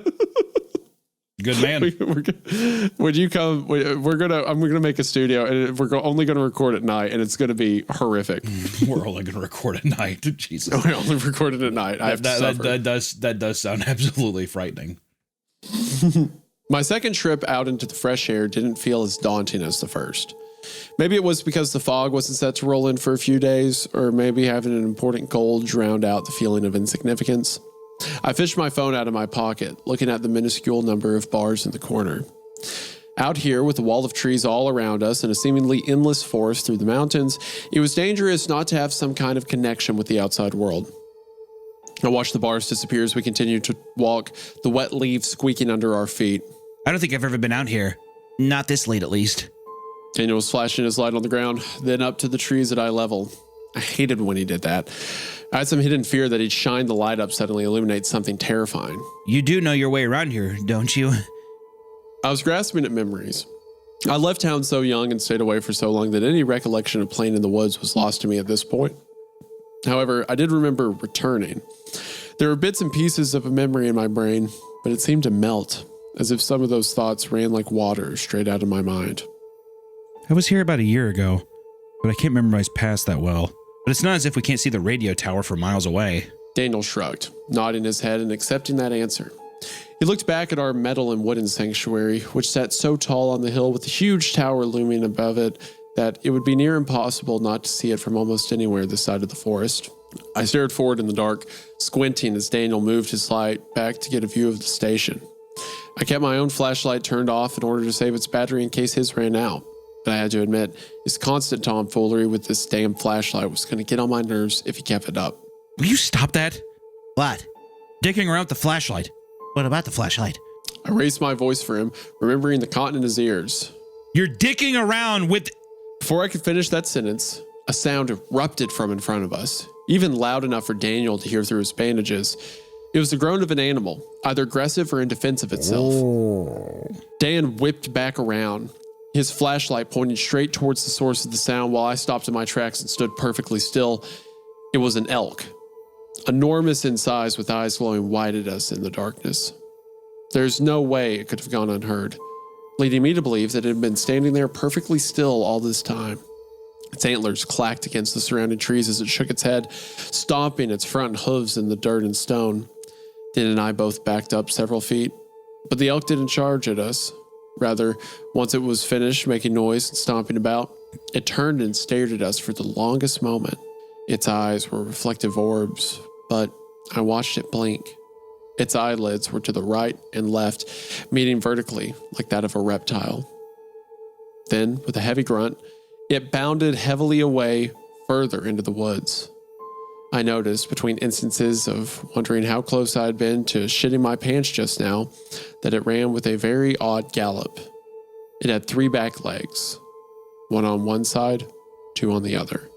It was a seriously screwed up elk. Is there anything out here that doesn't look like an absolute abomination? Nothing would make me happier than for Dan to get impaled on the elk's antlers. I and say it just justice for carries him Daniel. off into the woods. Justice for Dan the Why? man. Give me one reason he deserves to live. He's a trooper. He showed up. He helped our girl Evelyn. Okay, his job is to stay in the radio tower and alert. He sees the rule book, same as her. He turns on the siren if the fog shows up. A fog shows up and he's like, I should go downstairs and tap on the glass really hard. Isaiah, listen. He doesn't get points for doing his job. He's as curious as a cat. Can't blame Dan the man. I'm going to blame him for a lot of stuff. I bet I could blame anything on him if I wanted to. Daniel asked in a hoarse whisper, his flashlight slowly scanning in search for anything else that might be hiding in the trees and overgrown bushes. There was nothing, not even a sound. After a few hesitant moments, we were on the move again, though I decided shouting probably wasn't the best decision to make. I was looking down at my phone, watching the bars in the left corner. I wouldn't have expected to have any signal out here. Strangely, a single bar kept flashing and then disappearing, as if it wanted to find a connection. I had no explanation for it, but I didn't think on it too much. All of the weird crap I'd seen out here, a cell phone signal in the woods was the least of my curiosities. But if I could just get one more bar, maybe I could try making a call. How do you know her? Daniel broke the silence after we were sure no more giant mutated elks were stomping around. The missing girl. I mean, you seem dead set on finding her. She was my best friend in college. We had a dorm together. We graduated together. We lived together for a bit. She was generous when I needed a place to stay. And now you live in the radio station? Turned my eyes back to my phone, shrugging my shoulders. I acted nonchalant, like I didn't give 2 shits. I actually gave quite a considerable amount of shits. She didn't want me there anymore. I could feel the question in the air.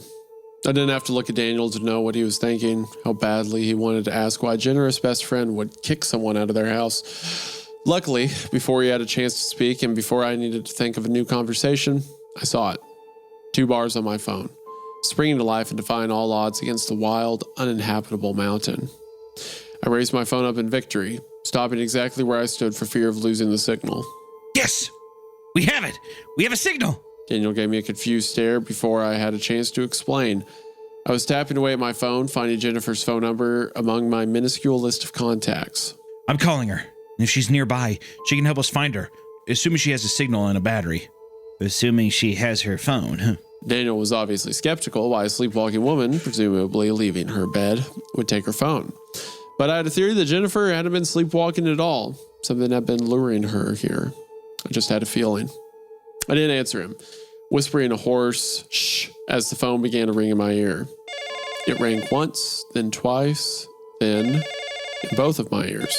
Her toned, basic selection from the library of sounds was distant but audible in one exposed ear. I lowered my own device, listening to the sound echo from further in the trees. Faint, but there. Daniel turned to the direction of my gaze, flashlight scanning along the ground to find a path of broken twigs and flattened grass trailing off deep into the brush. What are you? Her phone. That was all I said before I chased the glow of his flashlight on the ground, deciding that one source wasn't enough. I pulled the spare light from the satchel around my shoulder, tapping it against my hand as it flickered to life. The tone stopped ringing, and so I called it again, desperately hoping this wasn't just a trick my ears were playing. I couldn't help but feel some level of paranoia, knowing that this forest could be drawing us further in with illusions of sound and direction. Perhaps that's exactly what it did to Jennifer. I felt a sense of familiarity with the forest then. I knew this path. I almost felt sick the moment some old, buried memories started to resurface, but not because those memories traumatized me. No, the nausea was part of the memory. I remembered the campfire, roaring high in the center of a clearing, one person's distinct voice nagging that it would burn the trees down if it got any higher. I remembered tripping over beer bottles and the sound of shitty guitar music, some drunk idiot singing off key. Shit, maybe I was the drunk idiot singing off key. That was probably me now that I think about it. I could hear Jenny's voice, mingling with the crackling fire and the terrible music. Evelyn, lay off. You've had enough. Don't you scream at me. You're such an ass. To imagine that graduation party was the last time I'd ever seen this place until now. Damn. Why did I ever come back? Ah, Christ! Heard Daniel yell before I caught sight of what he had found. God, I wish I hadn't seen it. I turned my light to him, first catching a glimpse as he staggered back with his eyes glued to the ground in front of him. Then I foolishly illuminated the grass below. There was blood soaking every inch of grass and dirt that I could see, bits of cloth and who knows what else strewn around the forest floor. And a man. The top half of him, at least. Nearby, the bottom half of another person, this one wearing a pair of khaki shorts and walking shoes. Both of them had been separated across the middle. Only one half of their bodies thrown down where we could see them. The rest? Where was the rest? Those have to be the two people that went missing, right? Yeah, this is the couple that went missing. Yeah. I shouldn't have scanned the light upwards, but the sound of creaking branches tempted me. My light followed the trunk, stained all the way up until it illuminated what happened to be the other halves of the two corpses. They were stuck in the branches by their clothes and their limbs, as if thrown into the air and getting caught wherever they fell. The second body was of a woman, but it wasn't Jennifer. I felt sick. All the shadows and shapes were swirling around in my vision, pungent smells not only in my nose but on my tongue, as the full wave of that terrible scent hit me. I gagged, but before I could turn my full body away from the scene, my light caught something else. The glow of eyes from the trunk of a nearby tree. Let me just say, I've seen some uncomfortable things, merely in the time I've been working out here in the woods. I don't just mean gruesome, terrifying things, but unsettling things, unusual things. As of right now, this takes the cake. We found Jennifer.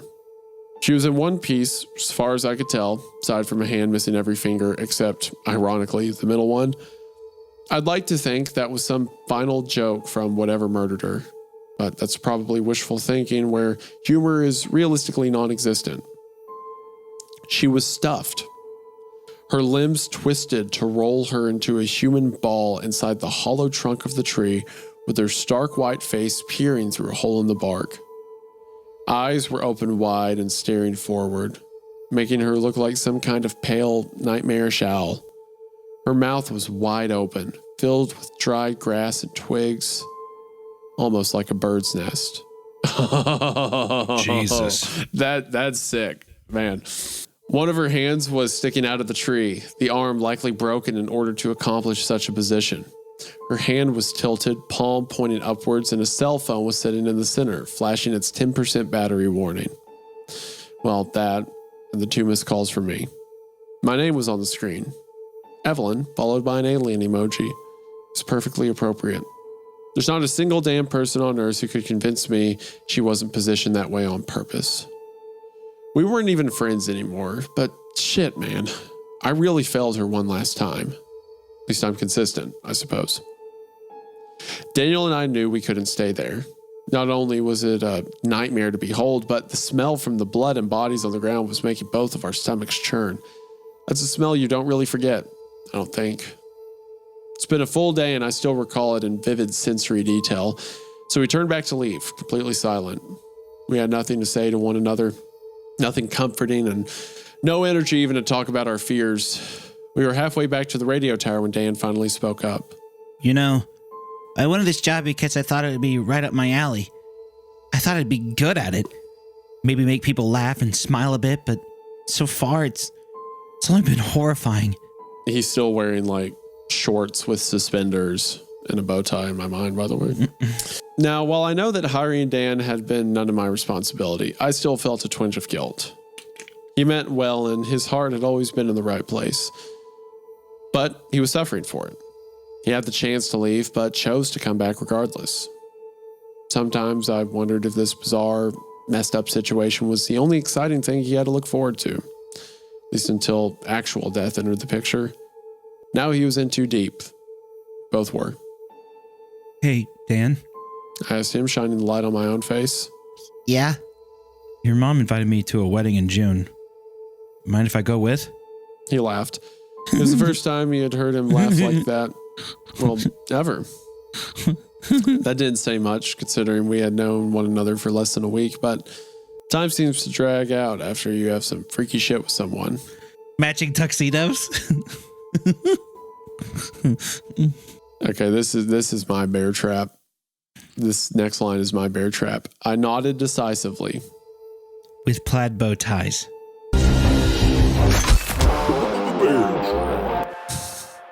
You know why, Isaiah? Because you are this person. No. That's why. That's not a bear No, trap. no. That's a mirror.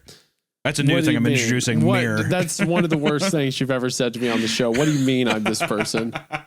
What do you mean? Explain yourself right now. I'm propping up my mirror, is what I'm saying. That's my new bear trap. How is that me? How? I could see you be like matching tuxedos, and then you would have a plaid bow tie. I could see it in a heartbeat. Don't you ever. Also, I feel like you go to Very more mean to weddings Daniel. than I've ever heard anyone ever go to. Yeah, because I got like 40 friends who all got married this year, and it's I'm at my limit. They all get one. If they get divorced, I'm not going to the next one or whatever. I do. I think that's only fair. You get one. You get one, and guess what? Your spouse dies. Sucks. Not coming to the next one. You so. get one. No, I think a death is a restart. That's only fair. Nope. I've been to too many. I'm over it. What do you mean I'm Daniel?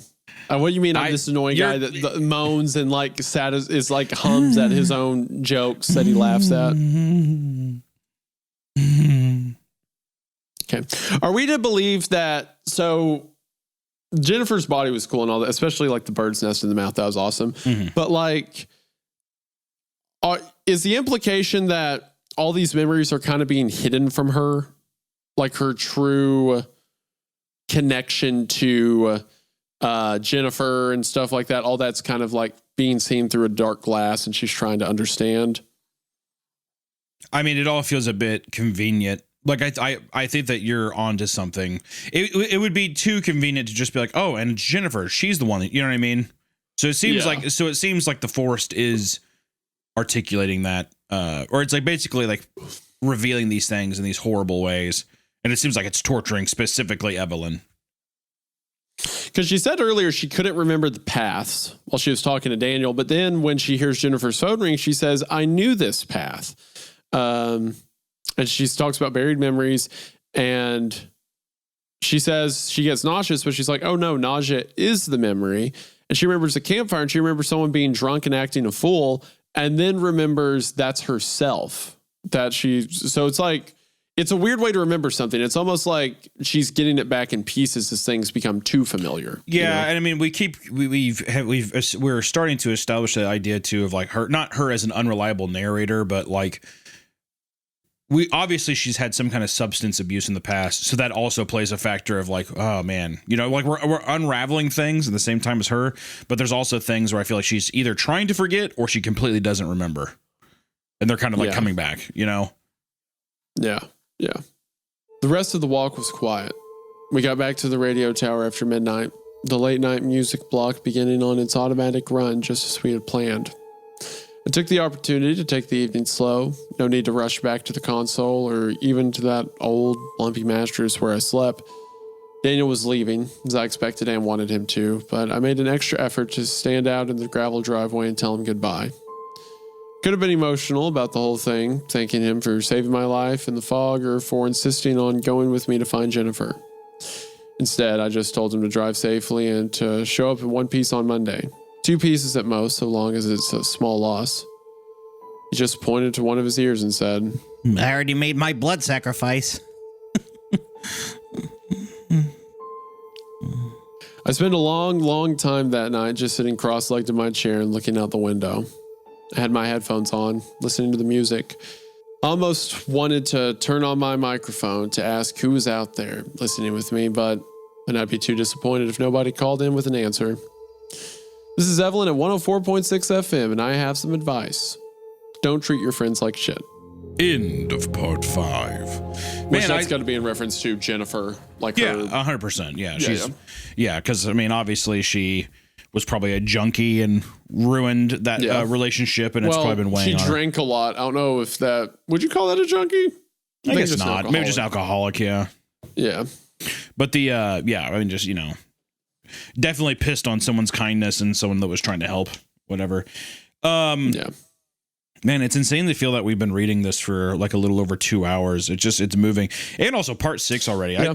Each time kind of sinking in. I'm wondering if there's going to be a moment where it starts to curve and this mystery become like, I'm wondering if, I mean, there's multiple seasons, so obviously the whole mystery can't be solved, but I'm wondering as we're reading into this, because we're over halfway, how much will be solved exactly here, how much are we actually going to get?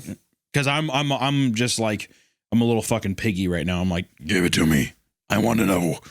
Which, by the way, I also have. What are you doing? Hey, Benny just started chewing on a gun. What are you doing? Are you insane? My gosh. He's saying, "Free me." I have. he's saying, "Get me out of here." He's saying, "Please kill me. I can't do this." He's like, anymore. because you're like, I'm gonna give you a little bow tie. As you say to him, "Shut up! Shut up! Stop! Don't bring that voice and mention of Dan." No, it's. So I have the short story pulled up. It does say that book 1 is contains the events of accounts from a lonely broadcast station, and we're always on the air at 104.6 FM, and then other bonus stuff. But it covers the other parts, and that. Yeah, so confirmation there. But there was something. I had a train of thought that I lost. I guess it's not that important. Just that there's a bunch of side stories about these characters. Like they're like little characters will have their own pieces, it looks like, in other writings that Kel has done. Also, they called someone to come get the bodies, right? Well, like they didn't say that, but surely. Yeah, I mean, you would assume so, because I was kind of wondering, because they were like being a bit too chill about it. Because I was like, I feel like you guys should be like freaked out, and then you should all, or at least just like, oh my God, this is horrible. We need to call somebody. You should be scared. You should be a little. But maybe that's just, I don't know, implied. Or they're like, I don't know, fuck it, whatever. There it is. Now let them rot out there. I'm not moving that bird nest again, so they belong to the woods now. That's what I feel like you would do with me. If we were like out somewhere and I died, you'd be like, well, the forest wanted him. I'd walk up with my flashlight through the forest. I'd see your body separated. Upper half of your face with your upper lip hooked and your bottom lip on the ground. And I do. And I'd just turn around and I'd walk away. Never tell anyone. No, I wouldn't. Yeah, even your wife was like, have you seen Isaiah? And Kayla. Nope. Yeah. Nope. No, I haven't seen anything. You know you shouldn't be up here, right? This is authorized people only. That's what I'd say if I'm up in the broadcast station. You realize that you're not supposed to be here, right? This is 5 years from now when I build a fire watch on my property, and you find me dead like in my backyard, and then Kayla comes to find you once again at my house, and you're like, you're not supposed to be up here, right? I'd leave like bits of very good smelling food to attract bears to come and eat your body. To just get rid of all the evidence too. Total. So mystery. you killed me in this scenario. No. You're still dead. But then why is it evidence? Then why is it evidence? Well, because I mean, there's a murder. That was a Freudian slip. Listen, I wish I would have been the one to do it, but I'm the one. I do. Oh, dang it! That's what I say. I come across your body and I say, darn it. Okay, well, thank God I have these Twinkies on me. And I drop the Twinkies down, and then the bears start coming. When you said hostess, I thought you were saying, "Thank God I have these hosts." Like you have backup host on speed dial. Yeah, there if we go. I die in a bear-related accident. Yeah. All right. Hey, part Bear, 6. You want to start? Hey, Bear, do you want to start a podcast? You want to do a show? I love you, Bear. So I say to him immediately. I love you, Bear. So we have a joke on the show called Bear Traps. I think you're going to love it. I don't like that. I don't like that. I do. Okay. We'll change it just for you, Bear. I love you, Bear. I love you, Bear. The whole show's just you reading stories and then being like, I love you, Bear. I love you, Bear. Love you so much. Kind of impressive that he talks, honestly. I mean, that'd be worth calling that'd be worth listening to the show. Yeah, that he has a bear that talks. You have a show with the talking bear, but it's like, well, we read scary stories.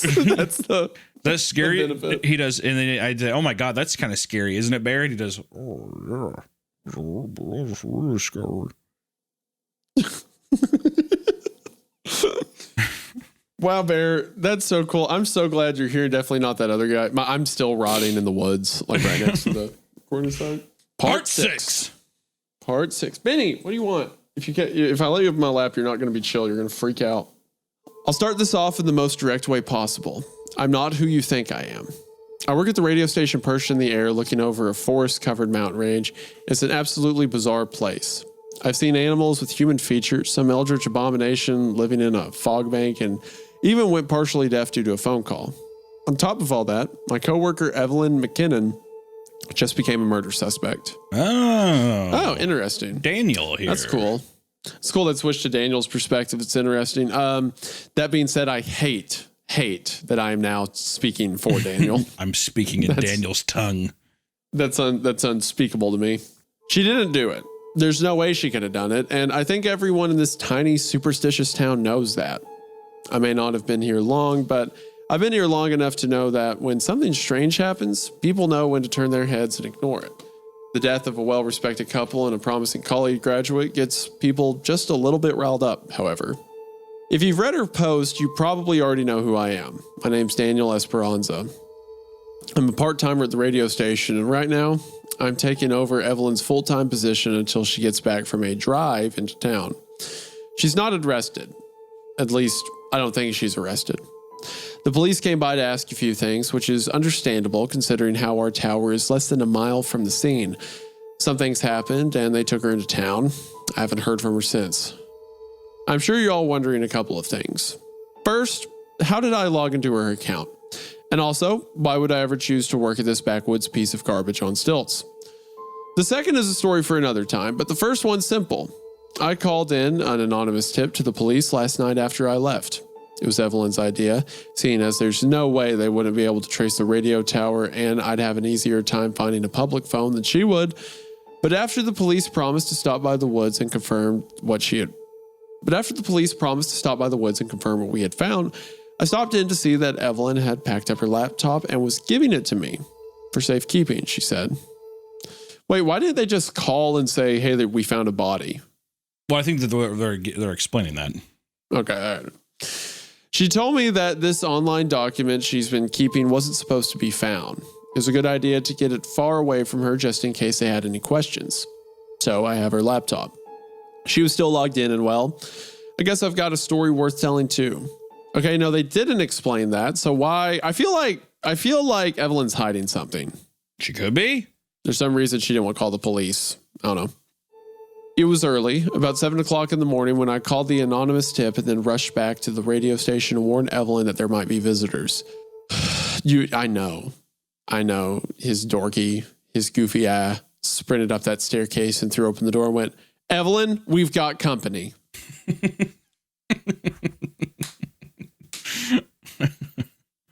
Evelyn, you're going to want to see this. He's been, like, she's trying to do the broadcast. He spends all day walking up to the window where the bird is and then turning to her and going, it's right behind me, isn't it? And then he walks over and he eats snacks. And then 5 minutes later, it's right behind me, isn't it? Ah, Jay's a ways. The drive there is daunting. This town sits nestled so tightly between a range of mountains on all sides that you'd swear it was donut-shaped, with the townspeople all stuffed in the center. It's a winding, swirling, hazardous path to get out of here, which is why people rarely come and no one ever seems to go. As I followed the path to the edge of the woods, the ground became steeper as I went. There's a natural feeling of heaviness that just sits on top of you as you look up into the trees. The way the mountains raise, it looks like the trees grow miles high, but it's just an illusion created by the thickness of the forest. It's suffocating, and really no wonder why people seem to get lost so often. Like looking up at a giant sitting at the bottom of the mountains can make even the strongest humans feel small, puny, and insignificant. Thankfully, I'm nowhere near the strongest humans, so feeling insignificant is less of a steep drop for me. I understand this isn't the time for self-depreciating jokes, though. Evelyn wasn't on edge when I arrived at the station, though she was surprised to see me. I found her where she usually is, sitting in the chair behind the console, staring off into space. I don't think she goes into the details too much, but anyone who believes she spends her days buzzing around and keeping busy is a bit mistaken. In the week that I've known her, Evelyn spends an almost worrying amount of time in silence, looking tired and even sick. Every day, she looks more and more like the poster child for anemia. When she's not screaming at a bird or answering creepy phone calls, she spends the rest of her day seeming miserable with a few short intervals of pretending to laugh at my jokes. I know she's faking it, as to not disappoint me. I want to tell her that she doesn't have to try so hard. I told her that I called in the tip, and she already seemed prepared. She gave me her laptop and charger, all packed up in a case, and told me to put it in my car. It was then I was noticing the edge I hadn't seen before. She was expressing her anxiety in silence, eyes avoiding mine and her arms staying close to her sides or crossed over her chest whenever possible. I studied theater, trust me. I know the telltale signs of someone who isn't feeling very confident. Of course he studied theater. Of course he's a theater kid. Yeah, that is that made me turn on Dan a bit. I hate that too. I studied theater. You know what, Dan? Why don't you fucking jump off the top You step, took a dude? theater class in high school? What are you talking Good about? God. What if you did a flip and swan dove onto the elk antlers from the top of the... Also, could you like I like how he's like, you know, I work for the FBI. You're a fucking theater major, dude. Yeah, I have a pretty good time waiting people. It'll be fine. It'll be fine. I assured her, even though I had no idea what we were in for. We didn't do anything. Maybe they won't even bother us. As it turns out, I was wrong about that. I left the radio tower, heading back to the tiny gravel parking lot that ended a long, twisting path through the woods. I took the laptop case to my car, where I hid it on the floor of the back seat underneath a few bags of plastic bottles I kept forgetting to recycle. Of course he's the kind of guy that like carries around plastic and he's like, oh, I'm going to turn this in. No, I'm going to take this to the recycling plant, guys. No, I'm going to take it there. No, for sure. Next week. Just so. It was a good thing it did happen then, because the glow of headlights at the end of the long, winding gravel road were coming closer. A police car and an ambulance drove right up near my car in the small, cramped space just big enough for employees. You work here? One of the officers asked me. He was a tall, broad-shouldered guy who looked like he could probably pick me up and toss me into the woods like a tree branch. I'm sure that's every guy you've ever encountered, Dan. Yes, sir. I answered without hesitance. Of course he would. Because you know what? Because he said he does whatever they tell him. He does whatever. I'm so heated. It didn't matter that Evelyn and I were innocent. Acting suspicious in any way wasn't a good idea. And it didn't help that. What kind of a statement is that from him? It didn't matter that we were innocent. I shouldn't act suspicious. Well, if you're innocent, why would you act okay. He's a theater major. Didn't help that we were already hiding her written evidence. I was just stopping by for a few minutes. Can we help you? Who's we? Asked the second one, female officer. What she lacked in size, she made up for in the most stern, thin-lipped expression I'd ever seen. Now, I'm almost 30 years old. That is the most surprising thing I've heard in this whole story, that he's 30. Now, I'm almost 30 years old, and I still felt like I was about to get grounded just for looking at her. Myself and my coworker. You know, Evelyn McKinnon. Thought I recognized your voice. Female officer was the first to step forward, while the others followed right behind her. My eyes trailed off to see 2 remaining police officers, as well as their leashed canine and 2 medical responders, passing us to go straight into the woods with all the tools to mark off a crime scene. As part of an ongoing investigation, we're going to have to ask a few questions to the both of you, as well as to ask that you don't go wandering into the woods today. Is that all right? It's fine. It's going fine, I was thinking to myself. We had nothing to worry about. We weren't criminals. We weren't criminals! Still, being face to face with authority, especially when they were just itching to put someone behind bars for a triple homicide, was not the most comforting place to be.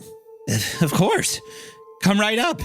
I led the police into the radio station, where Evelyn was sitting with her headphones over her ears and fingers adjusting the console controls after her first morning announcement of the day.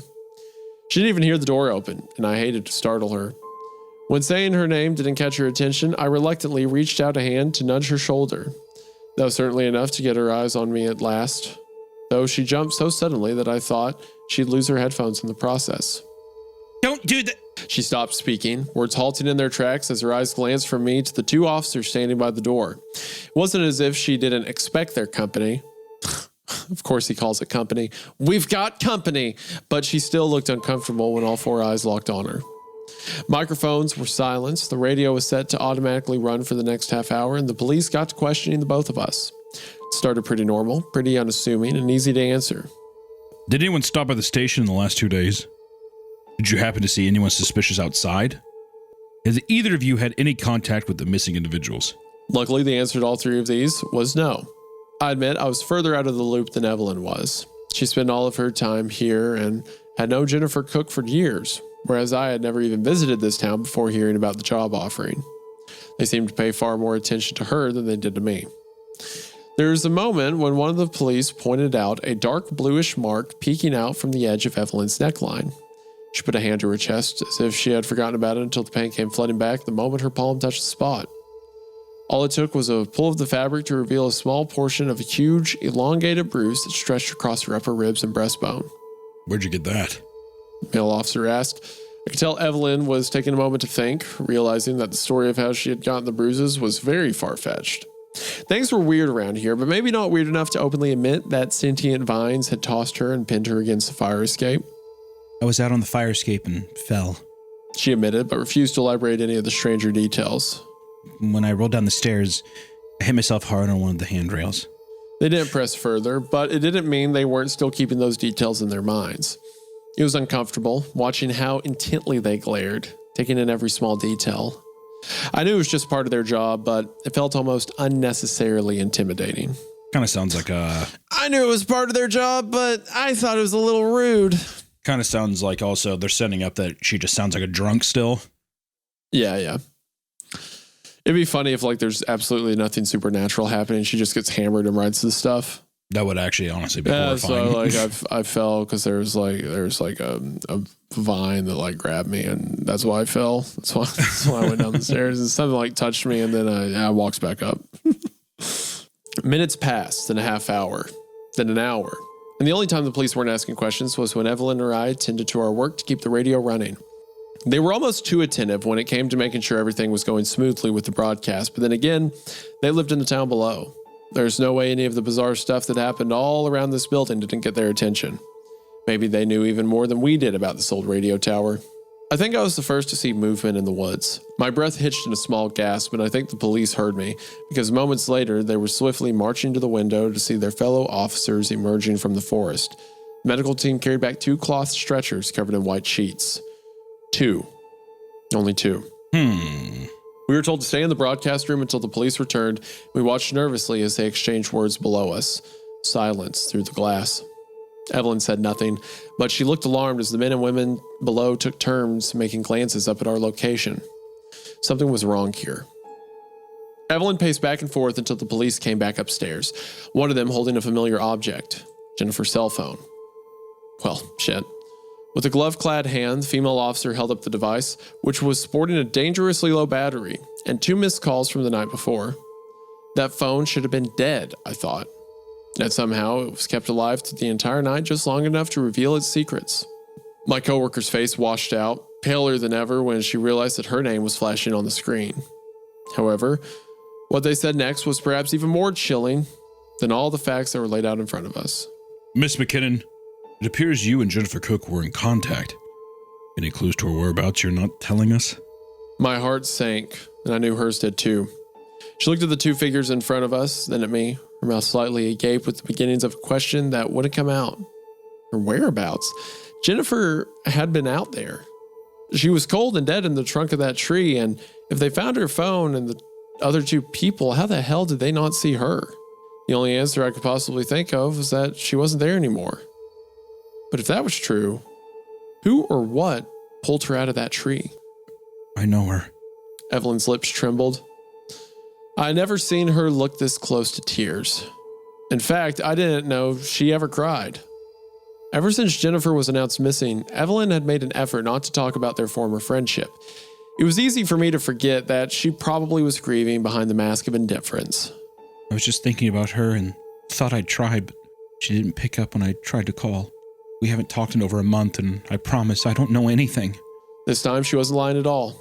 This new development put us far into the dark as we could possibly get, making me question everything I had seen the night before. There's no way we both dreamed that up, was there? No, not when the rest of the scene fell into place.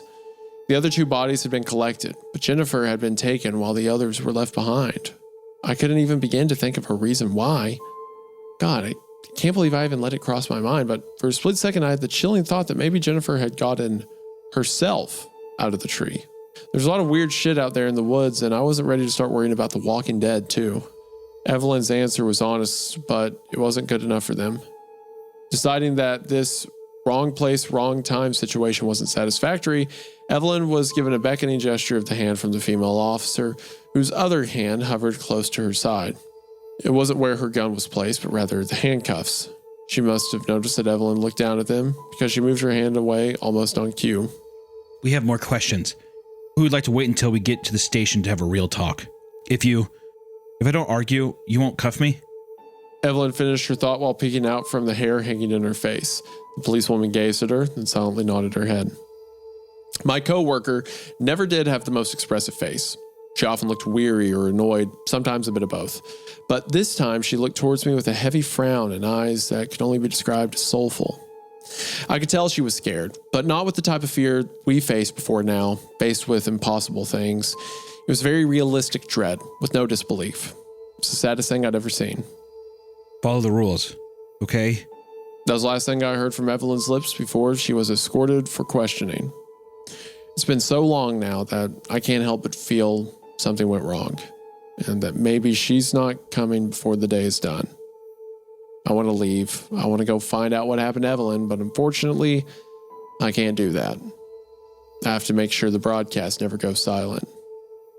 This is Daniel at 104.6 FM, and I might be your host for just a little while longer.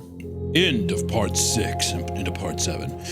It's interesting. Now she's basically being blamed for the murder here. I wonder it makes you kind of think. I kind of like that narrator switch throughout there too. Makes you wonder if we're even going to see Evelyn again through this first season. Because she's no longer our only point of view, it kind of paints the idea of what if she is up to something, you know? Yeah, I mean, maybe. Secret? I don't know. I'm wondering if it's just a convenient thing that the cops. Well, also them calling the cops. I don't know. It's very odd. Like I said, the mystery is still up in the air at the moment. I'm thinking. I see where your gut's going, and I agree. I don't think that we've heard everything yet. It seems too like, oh, well, I got kicked out. I think there's something there that we just don't know yet. But I still don't think Evelyn is like a huge guilty party. To be clear, I don't think she knows either. But I think it's like the memory she's getting of like, oh, I was here, I was drunk or something. She may have something to do with it. But that she may not be privy to. Right. All right. Well, part 7. Part 7. Snooping through someone's computer is a quick way to make an enemy out of a friend. But I somehow justified my decision. Out of all the confusing and traumatic things Evelyn and I have witnessed, my invasion into her post isn't quite as bad as, well, murder, was it? Oh, wait. Does that mean she did? I don't know. I'm wondering if they're gonna have him basically be like, I guess raise suspicion where he's like, oh shit, did she do this? You know? Yeah. Okay. First, I think you all need to know. It's been a couple of days now, and I haven't heard from my coworker at all. It's almost as if she's dropped off the face of the earth. I've been handling this radio station on my own, and things haven't been as weird as they usually are. There's no crying from the sink, no freaky looking birds outside the window, no fog. However, I was still uneasy, as the police were almost always present on their search in the woods, looking for that girl's body. The fact that they couldn't find it, even in the light of day, gave me this sinking feeling that Jennifer was out there somewhere, moved or hidden or maybe devoured. Who knows? I saw the same officer from the day they dragged 2 bodies out of the woods, taking Evelyn with them. She looked just as stern and just as unfriendly as before, but at least she allowed me to ask her a question. I simply asked her when and if she expected Evelyn to be done doing her part in the case. I hoped my role as the concerned trainee would convince her to give me an estimate on when I might see her again, especially after I pressed that I was having some difficulties adjusting to the sudden full-time position. Guilt-tripping a cop isn't something I would advise. Can't be sure of that. She said matter-of-factly. Depends on how well she cooperates. We can't question her yet, though. I had to let her go in for medical treatment first. She refused to elaborate any further. I shouldn't have been surprised, but I was. Evelyn didn't look her healthiest, but I somehow doubted she would have agreed to a hospital stay in the middle of all this mess. No, I feel there's something else going on. That, coupled with all of the unexplainable things we had seen and my curiosity for what she had witnessed on the days I was gone, prompted me to look around her computer whenever I had some free time. Now, I know she was hiding a few things from me. More than a few things, really. Her thoughts seemed scattered, documents filled with revisions and half-written bits of her daily experiences, but it still looks like she's avoiding the follow-through on so many thoughts. It was cloudy in the early afternoon as I ate a late lunch, throwing away half of what was in the fridge that Evelyn hadn't touched, and committed to reading all of her prior posts. The stone, the crying woman on the phone, that thing in the fog, almost can't believe how much she was hiding from me. And yet, I have this feeling that too much of this is personal. I should have stopped there, but I didn't. I'm ashamed to admit that my curiosity got the better of me, and I looked at her internet history. It was a lot of this website and her post, I mean. It seems as if she dedicates most of her time to writing, but there were a couple of other things. Facebook page, notably. The rest looked like the production of boredom. Clickbait articles, dumb quizzes, a Google search for mountain birds. I told myself I would visit the Facebook page for just long enough to check my own, not expecting hers to still be open. Okay. You can't be like, I went through all of her search history, everything she had. I didn't want to pry on her Facebook page. Like, okay. Yeah. Stop with the coy attitude. Apparently she hadn't logged herself out at all, because the moment the page finally loaded after a long lapse of inactivity, there were unchecked notifications on the screen. There were so many that it seemed like Evelyn hadn't read through them in weeks, and she posted even less. Much of the content on her profile belonged to other people. Some relatives of hers, maybe a great aunt, asked, "How you been?" which she never responded to. A young woman tagged her in a post with several others calling for a group hangout sometime, which she didn't react to at all. And then there was an entire library of tagged photos other people had taken. I admit that I smiled at first looking through them. They must have been from last summer, because Evelyn's hair was shorter and she had a sunburn across her nose, mixing in with some major sun-inducing freckles. There were pictures from a college graduation ceremony featuring her with all of her friends and professors. She was smiling widely, grinning with all her teeth, looking bright. The last graduation photo was of her and a familiar woman making faces at the camera. It was Jennifer. As I continued looking through, I saw Jennifer a lot more often, mostly on photos she had taken. Lynn and I went hiking today, moving day with Evelyn and Jenny, couch lifting champions. Then there was a dark and blurry photo. It was the first of many. Someone had posted an album tagging Evelyn and at least 15 other people full of pictures from the woods. My smile started to disappear.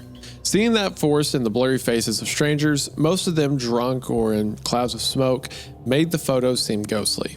Then I saw her again. Evelyn was in the background of a few photos, sometimes so small that I had to pay an awful lot of attention to see her. She was smiling in one or two, talking in another, and then one photo in particular chilled me right to my core. Evelyn was at the edge of a group, as if pulled into a photo while passing by, but my coworker was pale, eyes wide and glowing from the reflection of the camera flash, and her face was stuck in a grim look of terror. It was clear something had happened. She had seen something she didn't want to see. I couldn't get away from the photo faster, and so I skipped forward again and again. She was in almost every picture, holding a cup in her hand each time, and I watched the progression from that scared, tired look to near unconsciousness as two friends were holding her up in the background. Either she was drugged, completely wasted, or both. And then her and Jennifer both disappeared from the remaining photos, leaving no trace behind. I regret lingering so long on the photos because my online status, or rather, Evelyn's online status, had caught someone's attention. I saw the blip of an instant message and the chat automatically popped at the corner of the screen. Reading her messages was the ultimate betrayal of any kind of privacy, but I couldn't refuse just a small peek. I can't take it. I can't take Dan being like, oh, but I don't want to invade her privacy. Just grow up. You're doing it. Be a man. Evelyn, if you're reading this sometime from now, I hope you don't kill me for this. I scrolled through. It was a person I hadn't seen, though Jennifer was one of the two faces in his profile photo. It didn't matter, as he made his purpose as to go between very clearly through a flood of at least 20 unanswered messages over the course of a month. His name was Elijah. April 2nd. Hey, Lenny, can we talk? April 5th. Where are you staying? Are you getting help? April 18th. Jen has been asking about you a lot. She really wishes you would unblock her. April 23rd. Evelyn, please. And just now. Lynn? Hello? As I scrolled upwards, I found the first message that started it all. It was on the 1st of the month, April Fool's Day. Hey, Evelyn. Jen told me what happened. I hope you get well soon, but please take it easy from now on. She can't babysit you just to make sure you don't drown in the tub. You know if you need some help, they've got anonymous programs for that, right? You should look into it. Jen cares about you, but she preferred you when you were sober. So it sounds like she saw something in the woods that night. Resorted that traumatized her, and she started drinking to deal with it. Yeah, I think. Also, like, this is a very interesting move for the story to pull because I really like they're switching to Dan here because it gives us perspective on our narrator in a way that, as established, our narrator wouldn't give us this information. Yeah. It would have to come from someone else. But they set up someone previously, so it's a smooth transition into a new narrator so that we can get like background on the person who's talking. And now the story isn't so big. It's kind of honed in, like it's narrowed its focus down to one person. Right. Which is pretty cool. I just like it. Good touch. Another red bubble. There were more messages waiting below. I was hesitant, but still curious as I scrolled downward, finding that Elijah had left a handful of short, aggressive messages just seconds ago. Answer me. Where's my girlfriend? You know, don't you? Evelyn, I know you're reading this. He was typing again, and seconds later, another message appeared. They all die on that mountain. Every single one. I closed out of the browser and slammed the laptop shut as quickly as I possibly could. His words struck me instantly with the sudden fear that if I stayed on the page, I would have seen and read far more than I wanted to. They all die, he said? Who is they? The people who worked here before? Hikers? Climbers? I'm still not sure if his words were a threat or a concern. I'm no detective, but I'm worried that nothing here is coincidental. I know my coworker will read this, and I'm sorry to her in advance, but I just can't pretend that all of this doesn't fit together somehow. Evelyn, if you're reading this, I hope you can remember what you saw that night in the woods. Could also be the thing that when the fog that was like, that didn't attack her, it like came up and, you know, and like touched her. touch the back of her arms and stuff. Could be something of like maybe she has maybe done something with that creature before too. Like, you know, been a part of Jenny's death or something and gave, you know, like some kind of deal or something. I hate to say deal because memory that's being hidden. Yeah. Yeah, there's a memory she's forgetting. She might have seen something or became possessed by something or she's more in than she knows. Yeah. Sure. Or that she's telling us. Or that we know. Yeah. Yeah. I was going to post this earlier, stopping where I did above, but I'm glad I chose not to. It's evening now as I put this down and something has happened outside the radio station.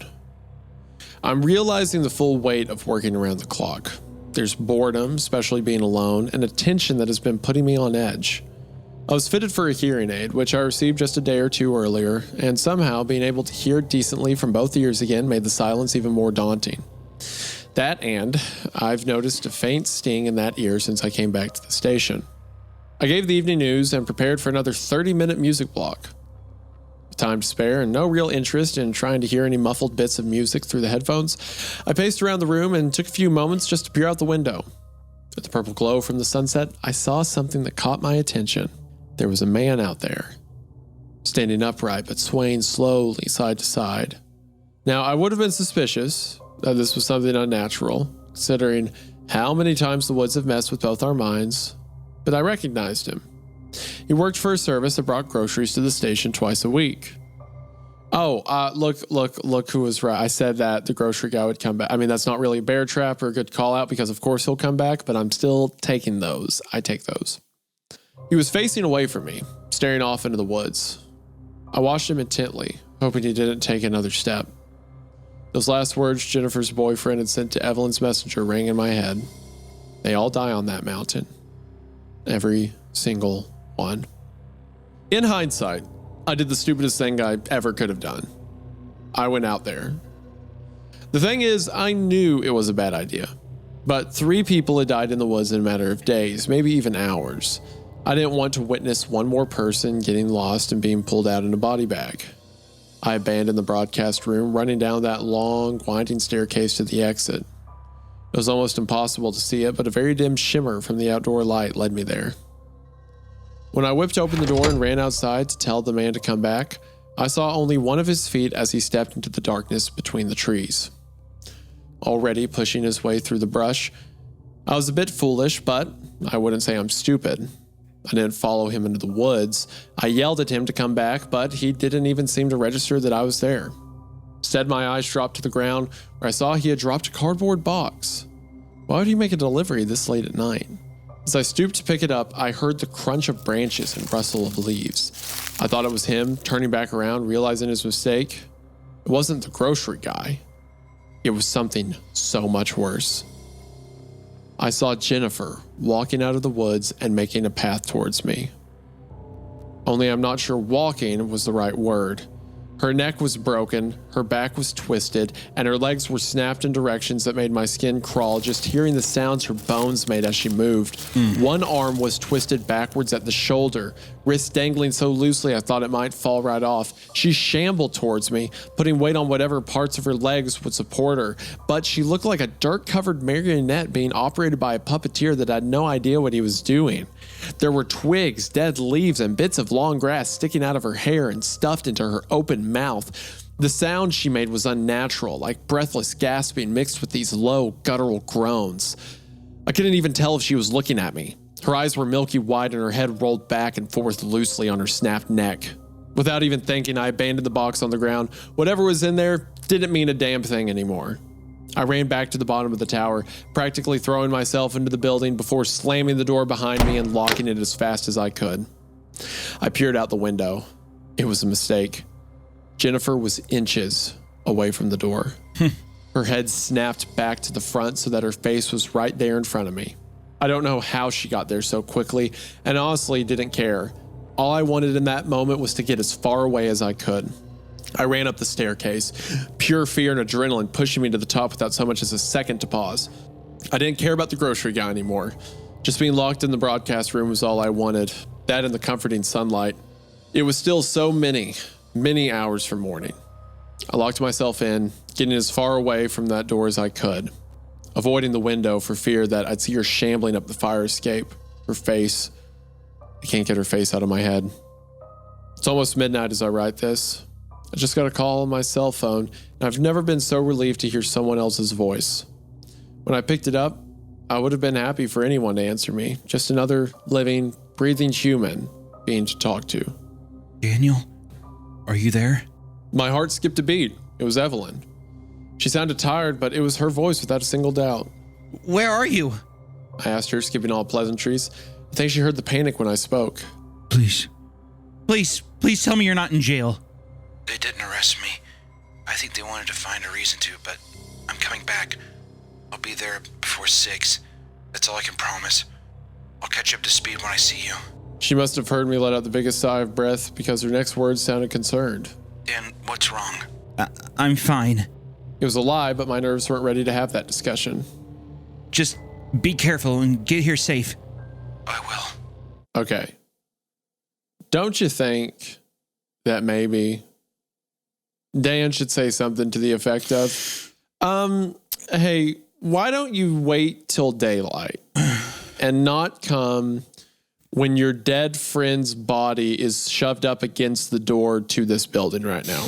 Yeah. Maybe wait that one out. You know? I think, one, I think he's freaked out. And then 2, I think that he's still, I just think that there's not tension building, but suspicion building. You know, I think that he wants to know the answers now is what I think. Hunter, if you were like, hey, can you come here quick? And I'm like, yeah. And you didn't tell me that like Harry's decomposing corpse was going to maul me to death when I got to the building, I would never forgive you. That's okay. What'd you say?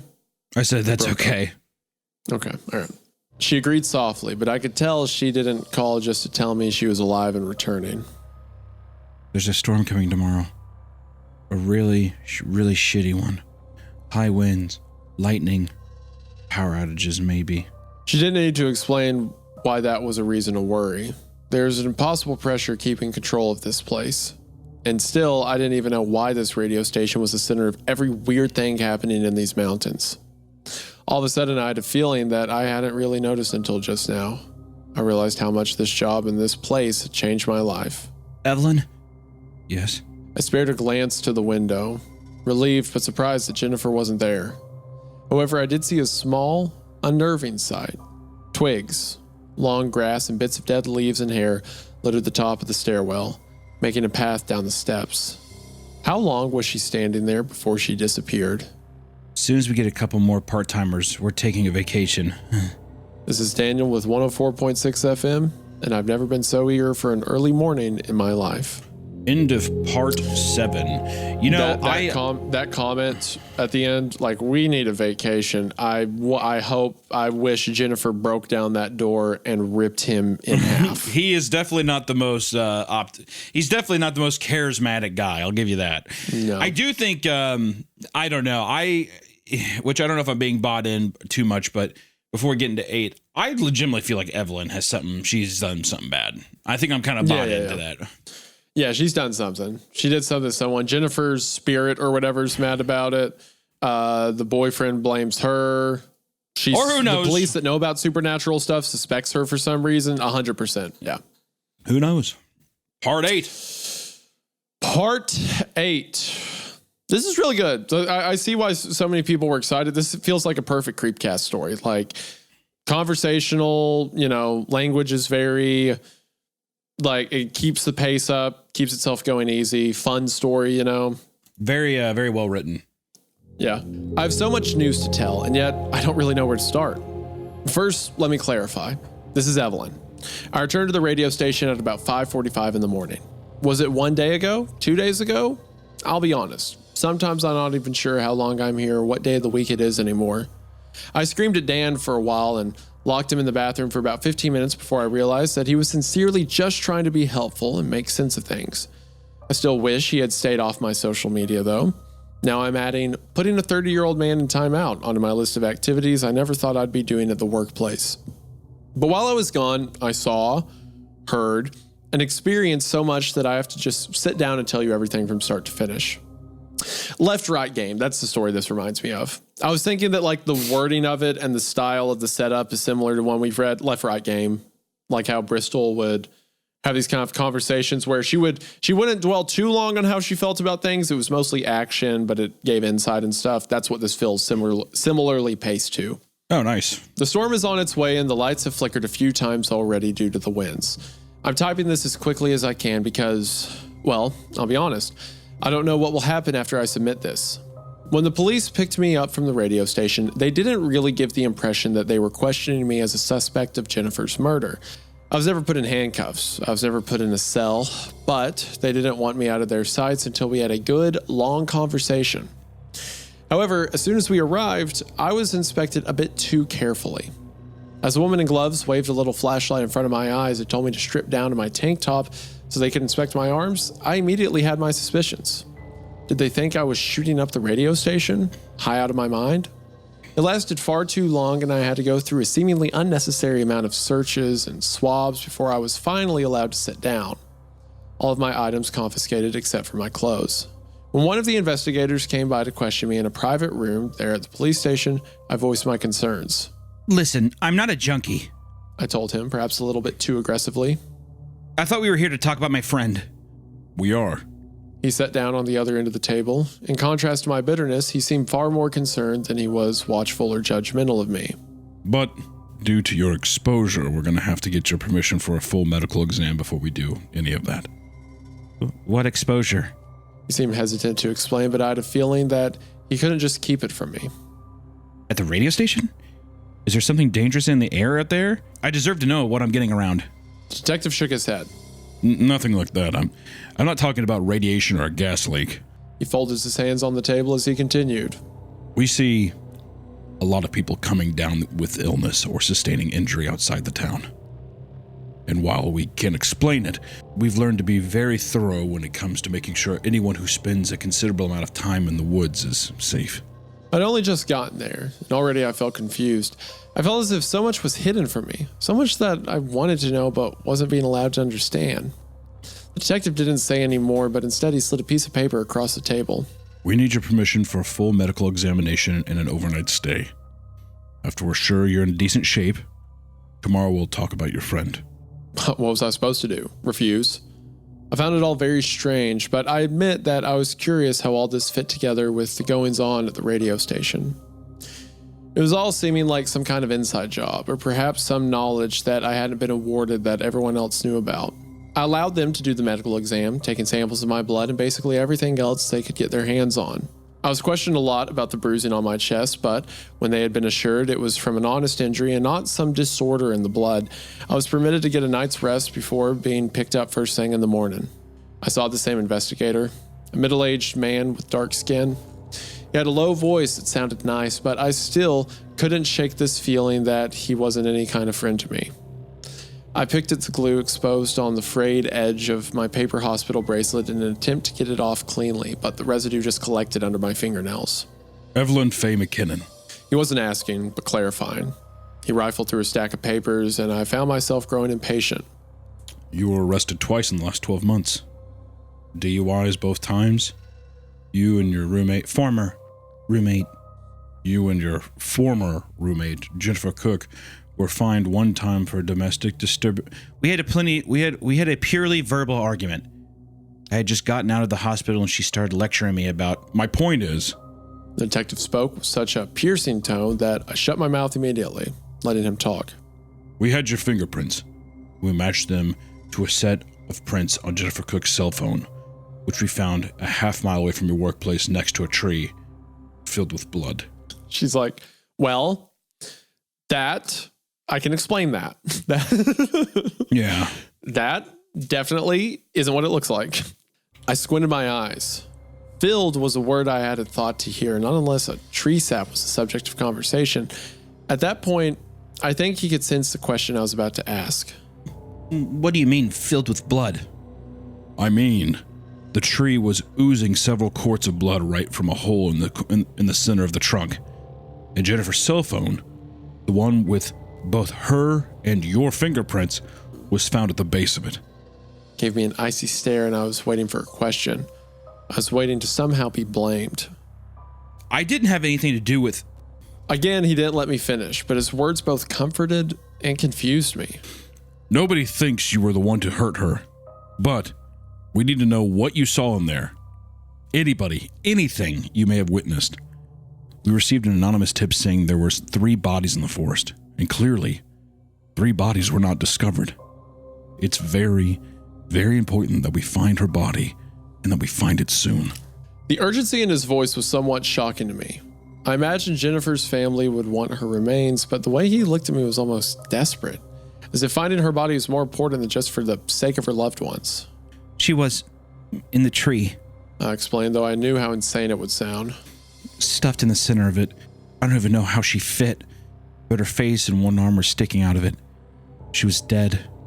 Her mouth was stuffed with a bird's nest, and that's where she was when we turned around and left. He nodded slowly, and I knew that none of that would help them actually find her.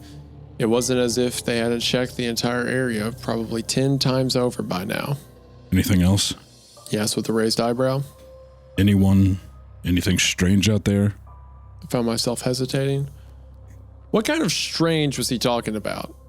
I had weird stories and sightings. Oh, I had plenty, but at what point would it become too crazy to talk about? No one else. I saw some weird mutated elk, though. It had like 3 back legs, really fucked up looking, weird eyes too. The 2 other bodies were on the ground and up in the tree in pieces, but that was all. Pieces? Investigator asked.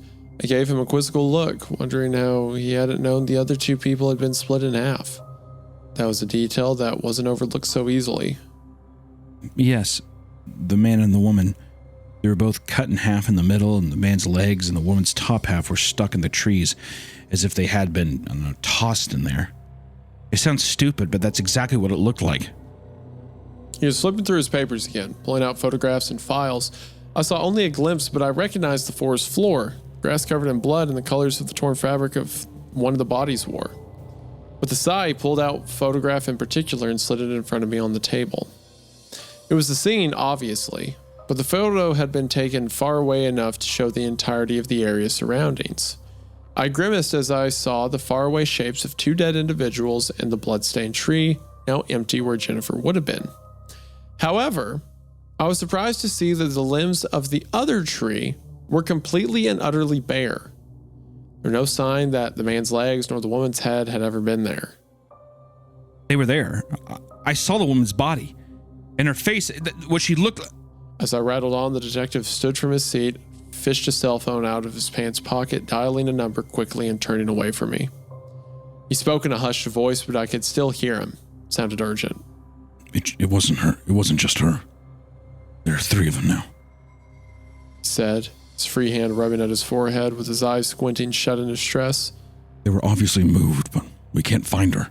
The others must have already left also. If that's the case, it's too late. They're part of it. He hung up the phone and I watched him return to his seat, so many questions tumbling over one another in my head. What's going on? I asked him, annoyed. A part of what?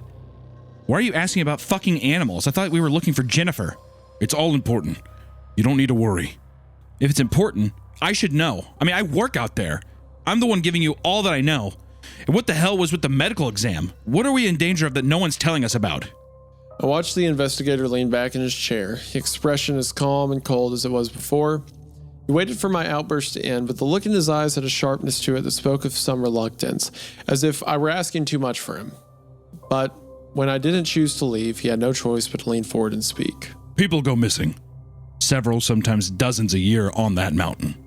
Sometimes their bodies are found and sometimes they aren't, but they never return as themselves.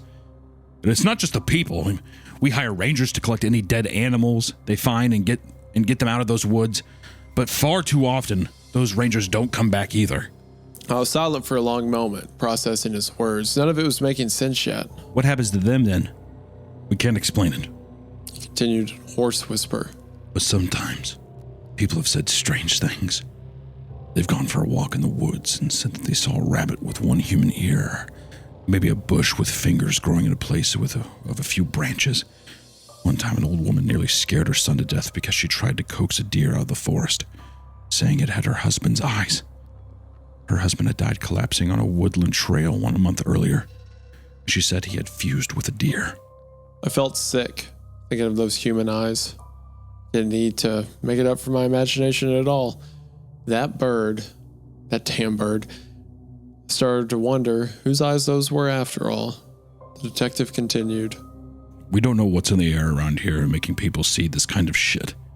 But all we know is that when the fog season comes around, more people go missing and more weird things start to appear. It's all around that spot too, your radio station. Maybe there's some magnetic disturbance. Maybe there's something under the ground we don't know. He leaned closer across the table. I didn't even try to say a word.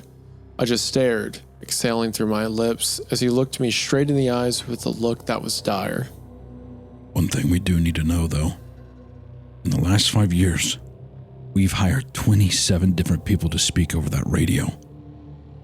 You and Mr. Esperanza. You're 28 and 29. I know the cliche of a heart dropping is overdone and insensible, but I felt it then. My heart wasn't in my chest anymore. It sunk so low I felt every bit of confidence and safety in my blood disappear all at once. One thing was bothering me though. One little thing that had been in my head for a while now that I was just now piecing together. We've hired?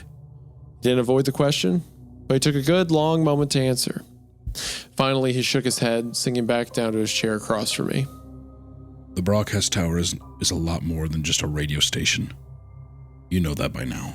People around here feel safer when they think about the music, and that's what we're trying to do.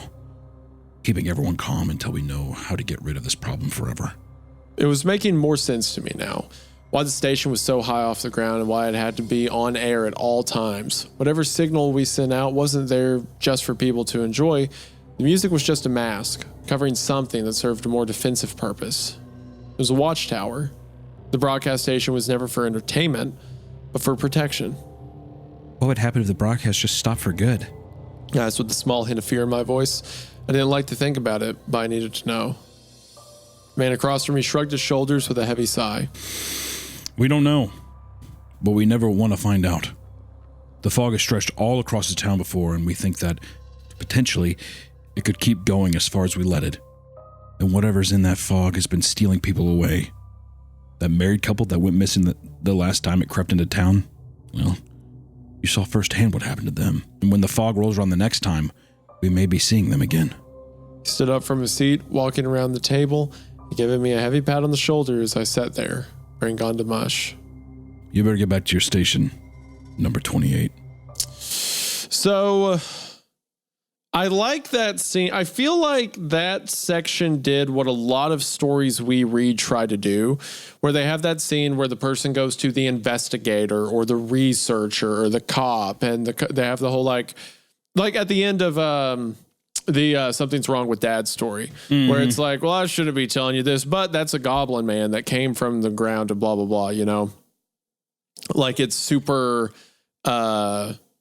like they tell way too much. There's too many details. This feels more Twin Peaks.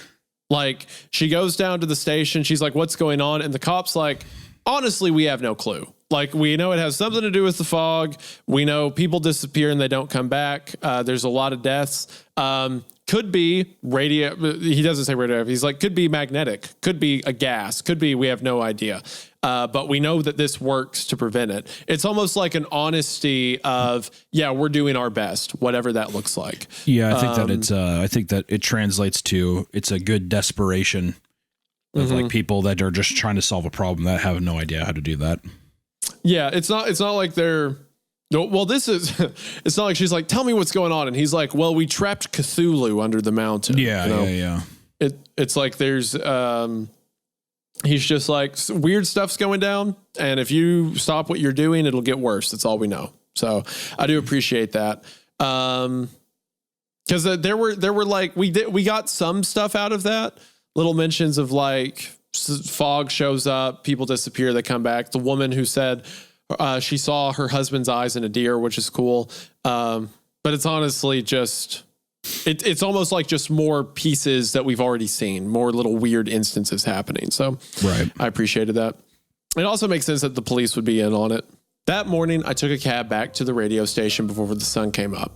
Before I did, I made one brief stop along the way. In the early hours of dawn, I walked to Jennifer's house, the same one she had kicked me out of and the same one where her boyfriend Elijah now lived on his own. I didn't knock or ring the doorbell, but I did slip a small piece of paper underneath the door. It was the only printed photo I had of Jennifer, carried around in my wallet next to a photo of my parents. Now, it was his. Daniel filled me in when I arrived back to the tower, and after I had a bit of a fit, which may have been a lot of a fit, I tried to fill him in on what I had learned as well. It was a lot to relay, a lot for him to understand, but I felt better knowing that he wasn't any more in the dark than I was. So, the people who hired us, not really a network. I finished the idea for him. It's some agency or town government. I don't know. That's why our signal only reaches so far. There's no reason for it to expand. Daniel looked overwhelmed, and I didn't blame him. Hell, I wasn't feeling so great about all this either. I went from being stressed about some weird shit to suddenly knowing that a lot of people could get hurt if we failed at our jobs. When I told Daniel about all the other former employees who had gone missing, he was visibly shaken. What happens to them? Do they die?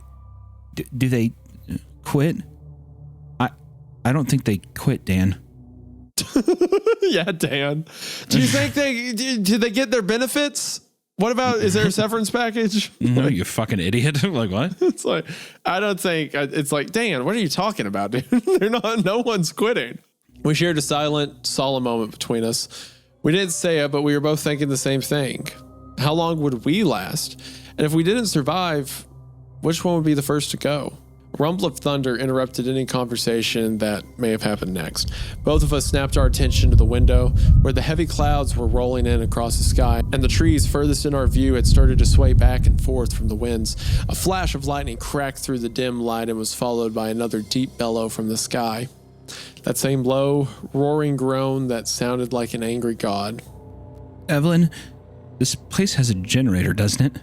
He asked as the lights flickered for the first time. The radio skipped to static for a split second as another deep rumble resonated from the mountain. Yes. Where is it? I frowned, giving him an almost apologetic look. Outside. This is number 28 from the 104.6 Emergency Outpost. Fog advisory is in effect. Stay calm, stay safe, stay indoors. End of part 8, into part 9, the finale.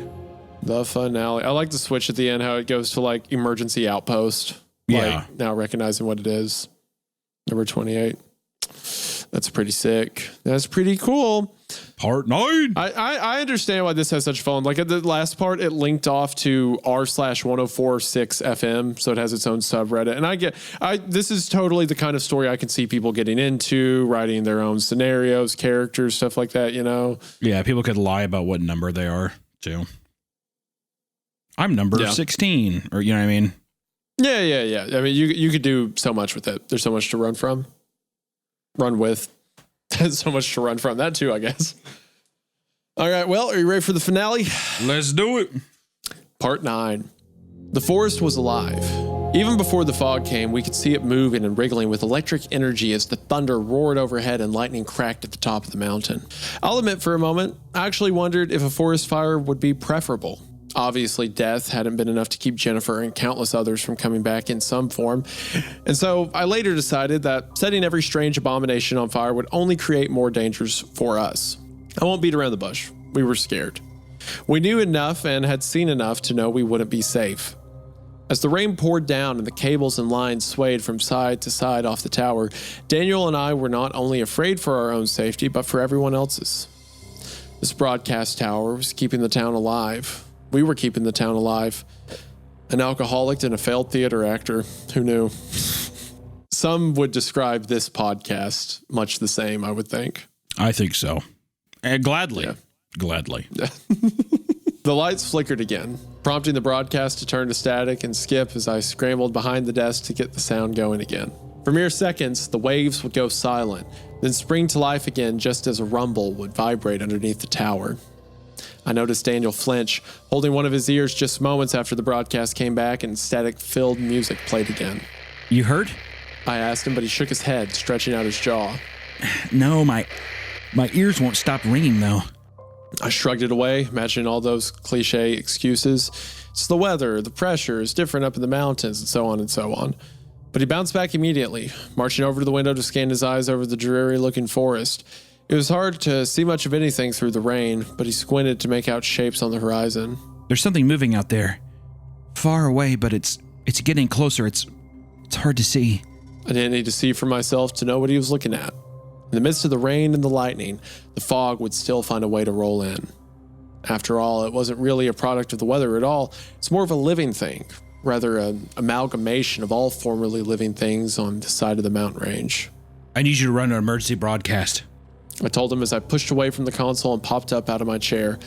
A strong wind whipped past, rattling the walls and making the wooden floorboards creak beneath our feet. I fell unsteady, suddenly worried the old stilts holding us up would give in and we crashed down into the trees below. The only thing worse than the fall would be the exposure to the open woods, should we even survive the way down. The floor rumbled as the building itself were breathing before it settled back into place. I looked at Daniel and he looked back at me. We both knew we'd have to prepare for the worst the storm could do. As he practically fell into the chair, turning on the microphone to broadcast a crackling message over the air, I rummaged in the storage closet for industrial-sized flashlights and the keys to the generator shed. Now all of these supplies made more sense to me.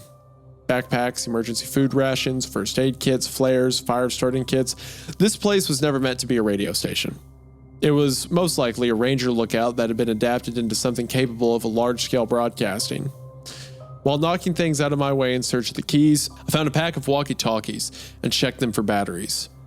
Daniel was already done with his announcements by the time I found them and appeared at my side to snatch one out of my hand. He seemed to be thinking the same thing I was. If the power went out, one of us would have to go out there to turn on the generator. One of us. Couldn't risk both of our lives with nobody to take the responsibility. Did you start the music again? Daniel nodded. It's going. But the lack of confidence in his voice spoke of a deeper thought. It was running now, but if the lights continued to flicker, it might not be for much longer. There's nothing else to do but wait. As the fog bounded through the forest, moving the trees with the weight of its eerie inhabitants, could only watch as it engulfed the entire woodland. I had never seen the fog rest at the edge of the forest, but it did this time. Something about the music, rather the signal, kept it from crossing that line between us and the town further down the road. We unplugged our headsets, letting the music play in the studio for both to hear, sat down at the edge of the window on the floor. It was the calm before the storm as we stared at the swaying poles and the wires outside, wondering which one would be the first to snap or end up snagged in a tree. Wait, hold on. So every time they continue to play the music, the fog just stops, right? And the only time it's kept going the previous 2 times is because the music hasn't been playing for some reason, right? Well, I think that it's not that it stops. I think it just, or it's not that it stops rolling. I think that it just can't bridge that divide for some reason. Right. Like it's like the signal creates a barrier, right? Yeah, of some kind. So the previous 2 times, the first in the first part of the story and the other when Dan was controlling it, where they didn't have the music playing, they just filled the town with a Stephen King mist for a couple hours while they figured out what they were doing. People just monsters and creatures running around in the fog because they couldn't keep the radio on. How many people have they killed? Well, 3, I guess. Yeah, I mean, technically 3, and possibly more today, depending on the generator. Yeah. Well, that's not their fault. The first one was our narrator's fault because she saw the fog and turned down the radio. And then when Dan was there, when she fell over the railing, he came down to look and then the broadcast quit. So that's 3. They have a kill count of 3 so far between the 2 of them. A moment passed, but it was a long and excruciating moment of silence. Dan was the first to break it, as his talkative self almost always was. You want to know what I did before this? He asked, but I knew he'd tell me anyway. I nodded still. After I graduated with a master's degree in performance art, a master's degree, the only acting job I could get was recording a commercial for some plumbing service. I recorded lines in the actual studio, talking about toilets for 20 takes, and you know what was the worst part? You laughed, looking over with a stupid, somewhat disheartening grin. They didn't even pick mine. I heard the commercial on the radio in my car, and it was someone else completely. Never in my life did I think I'd be legitimately pissed because I wasn't chosen as a spokesperson for a toilet cleaning. You know what? I'm glad. I would have done the same. I'd be like, we're not using his lines at all. Not one. That actually made me laugh. Even if it was a bittersweet moment of lightheartedness, I shrugged my shoulders with an expression of nonchalance. Go figures, you get let down by the radio twice. Gestured to the room around us, and Daniel snorted mid-chuckle. What about you? Tell me a stupid thing you've done. I was getting over my hate, and it's back now. It's back at full power. I had to think for a moment. Not because I couldn't recall any, but because there was too much to recall. Somehow, all my stupid mistakes just ended up sad. I almost died in a bathtub once. I said, chuckling even if it wasn't all that funny. Daniel seemed unsure if he should laugh or not. Okay, now this actually is me and you, because there's multiple times on the show where I'm like, oh, here's a little lighthearted whimsy, and you're like, yeah, so my grandfather shot my dog trying to kill me. It's like, oh my gosh. I was shit-faced and I felt terrible, so I wanted to take a bath. Ended up passing out almost the second I got in, and Jennifer found me after I had apparently flipped face down. She honestly thought it was a suicide until they got me breathing again and found out I was still just hammered as when I went in. That time I laughed, but Daniel didn't. I even knew it wasn't funny, but I was desperate to grab at straws just to find a reason to take it lightly. When I saw the severity of the frown on his face, my smile disappeared and I suddenly felt like a child being scolded. How long have you been sober? I didn't need to question how he knew it was an ongoing thing. After all, he had seen enough of my computer to know most of the truth by now. I felt the tightness in my throat and the breath I took, and the next was shaky and uneven. My first sober day was the day I came into work a few weeks ago. I had to bite my bottom lip to keep from letting it tremble. Putting it into perspective felt pathetic, reminded me of just how soon it was. The only reason I'm not drunk right now is because the fucking grocery guy only brings me cheap, shitty iced tea. That time we both laughed, but it didn't last. In a second, amusement turned to tears as I unwittingly felt a sob escape me, both my hands covering my face. As my eyes squeezed shut, I only felt Daniel's hand pat between my shoulders and remained there until I uncovered my face. I refused to let myself cry out loud. Those thoughts and feelings were pushed back down as my eyes returned to the fog at the edge of the forest. I watched it move and swirl, many eyes and many shapes moving and twitching as waiting eagerly to be allowed further. The shed was so close to the edge. Too close. And I like, so earlier there were the little mentions of her looking sickly. Mm-hmm. And like, because I kind of forgot about the alcohol thing. And there were mentions of her looking sickly or sad or depressed. And I was like, oh, that must be the fog taking a toll on her. But no, that's probably just because she's, getting over an addiction. Yeah, exactly. It's a nice touch. A familiar pair of eyes stared back at us then. Up in the tree, free from the fog, hopping near to tap its beak at the window, was that damn bird again. I looked at it closer this time. Its eyes were hazel. Now I found myself wondering less where it came from and who it had borrowed those eyes from. What did you see? I heard Daniel's voice but didn't process it at first. With a deep breath, I wiped away the tears from my face and turned to him with a of confusion. At the graduation party, you were in the woods and you saw something, didn't you? The word graduation in itself made my stomach sink. I looked away from Dan again, squinting as I struggled to bring those thoughts forward again. Somehow, just looking for the memory caused an internal pain. I didn't know there was anything fucked up about the woods back then. I told you that I left here, right? When I was a little kid. My dad died and my mom remarried, so we moved in with him out of town. Then I came back the week of graduation with a bunch of people I used to know as kids, and they all said this woods got creepy since I left. Bits and pieces were still missing from my thought process, but I was piecing them together in the moments I paused and kept silent. It was some terrible puzzle slowly coming into view, and it made my face turn to a grimace. I wandered off, probably because it was loud and everyone was acting like an ass, but out in the woods I heard something. It was a growl, I thought at first. But now that I remember that sound, it was a voice. A low, gravelly, painful groan. This animal stepped out of the bushes and I thought for sure it was some kind of cougar or wild dog, but its face, oh God, it had this face, yellow eyes like a wildcat, but the nose and the mouth were different, human and familiar. He looked at me and I saw his mouth move, trying to say something, but all that came out was this terrible rattle, like it hurt to breathe. It sounded like he was suffering, like it took everything he had just to say a single word. I ran back to the party and I drank and I fucking drank until I couldn't remember that thing's face anymore. And it worked for a good long time too, but now that I'm sober, all it took was thinking about it once for it to be stuck in my head again. Dan gave me an apologetic look, as if he had some reason to feel sorry about it all. His hand fell on my back again, and he opened his mouth to speak.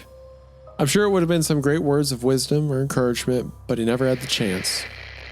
There was a flash of lightning and a deafening crack as it struck one of the poles standing around the station. The thunder blended into the sound of the crackling radio for a split second before the lights went down. The sound stopped and we were plunged into a dark, thick silence.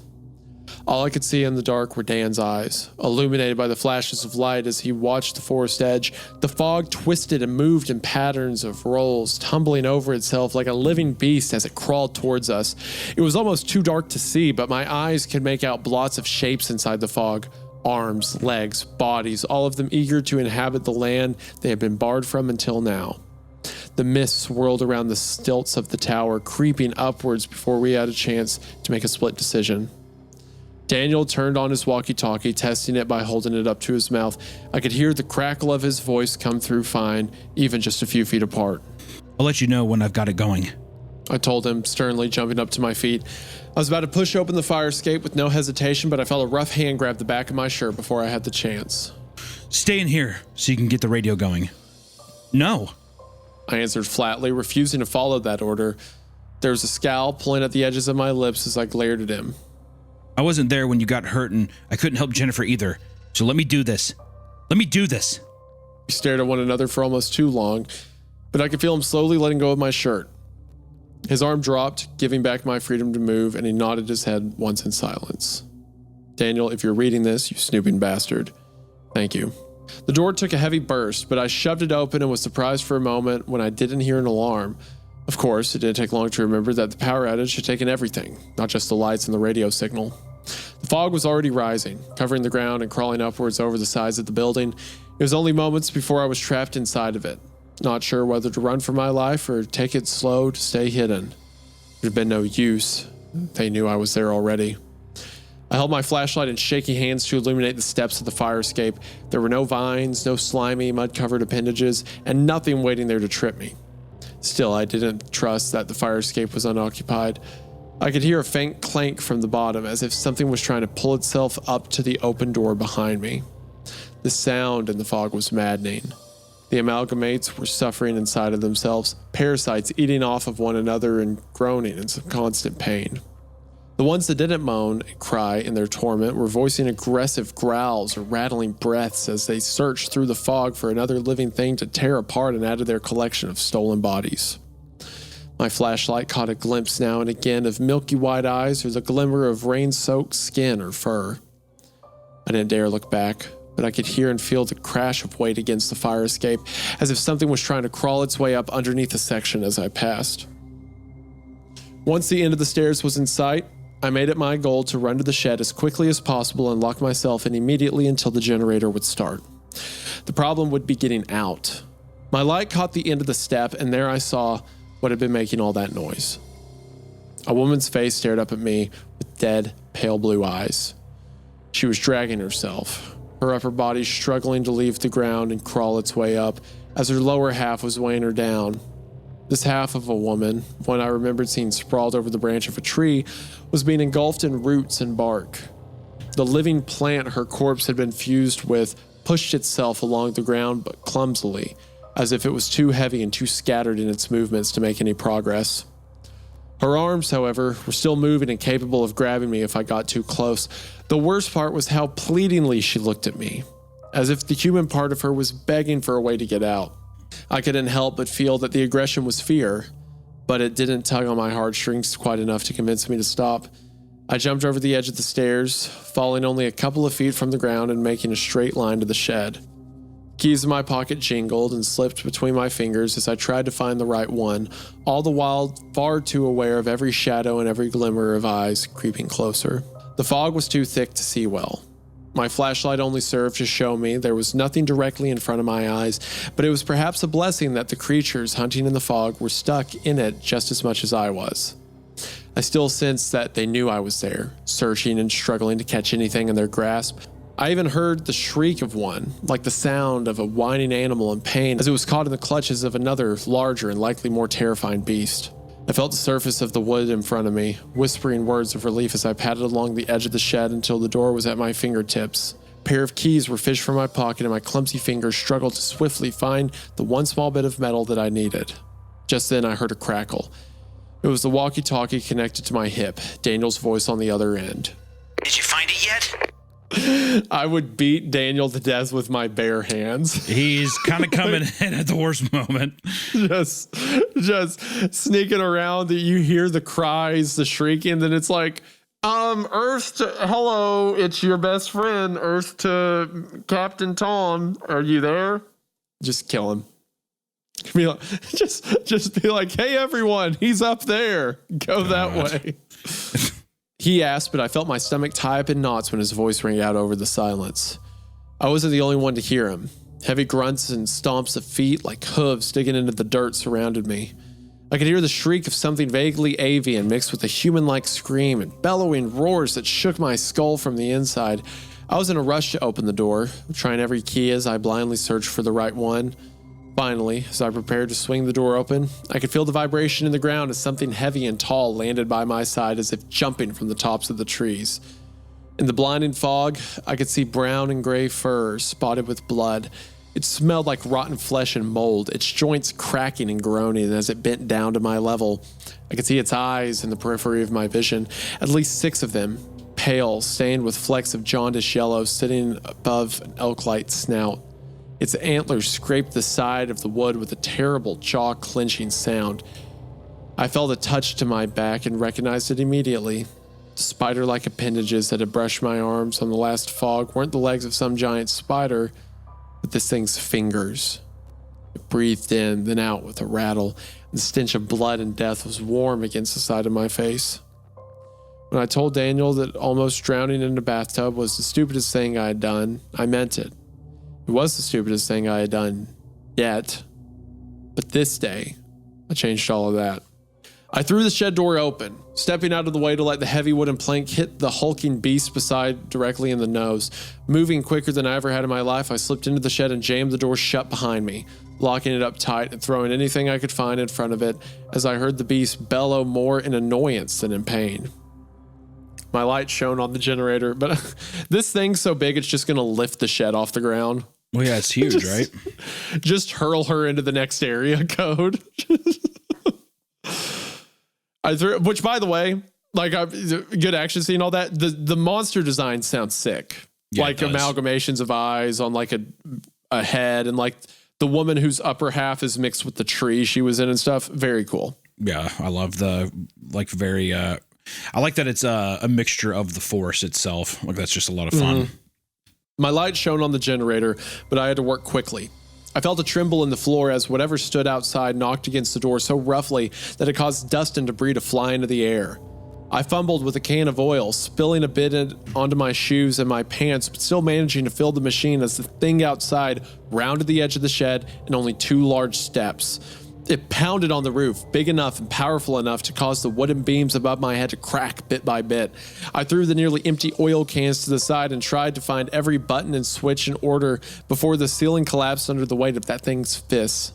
I flipped the first switch, then the second, knocking my fist against it as I impatiently waited to hear it spring to life. Dan! I yelled over the walkie-talkie. I've almost got it. You have to get ready to switch the breakers, though. They're downstairs. Go!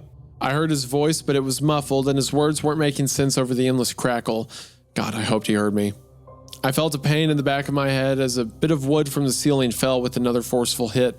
Suddenly, I could see a pale light from above as the foggy sky became visible. A hole had been punched in the ceiling, but in moments, it was blacked out by the multiple eyes of that tall, decaying abomination from the woods. I flipped the last switch and the generator began to rumble. It was a success, and regardless of whether or not I survived to escape this crumbling wooden hazard, the station would have power in moments. I staggered back, clothes and hair smelling like oil, staring up at the pale eyes of the roof with a frightened defiance. The shed rattled, another hard punch or kick hitting it from the side where I stood. It was enough to push me forward and knock me onto my hands and knees, but it didn't last. I could hear it before I saw it. The lights outside buzzed as they all came alive one at a time, bathing the entire clearing with a yellow light. That's when I heard my device crackle again, Daniel's voice speaking clearly on the other side. I can't get the radio started. Told me in a panic. There's not enough power to run it. It won't work.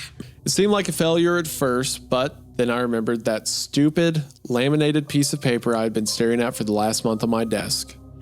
Rule number 1, when the radio is down, activate the bell.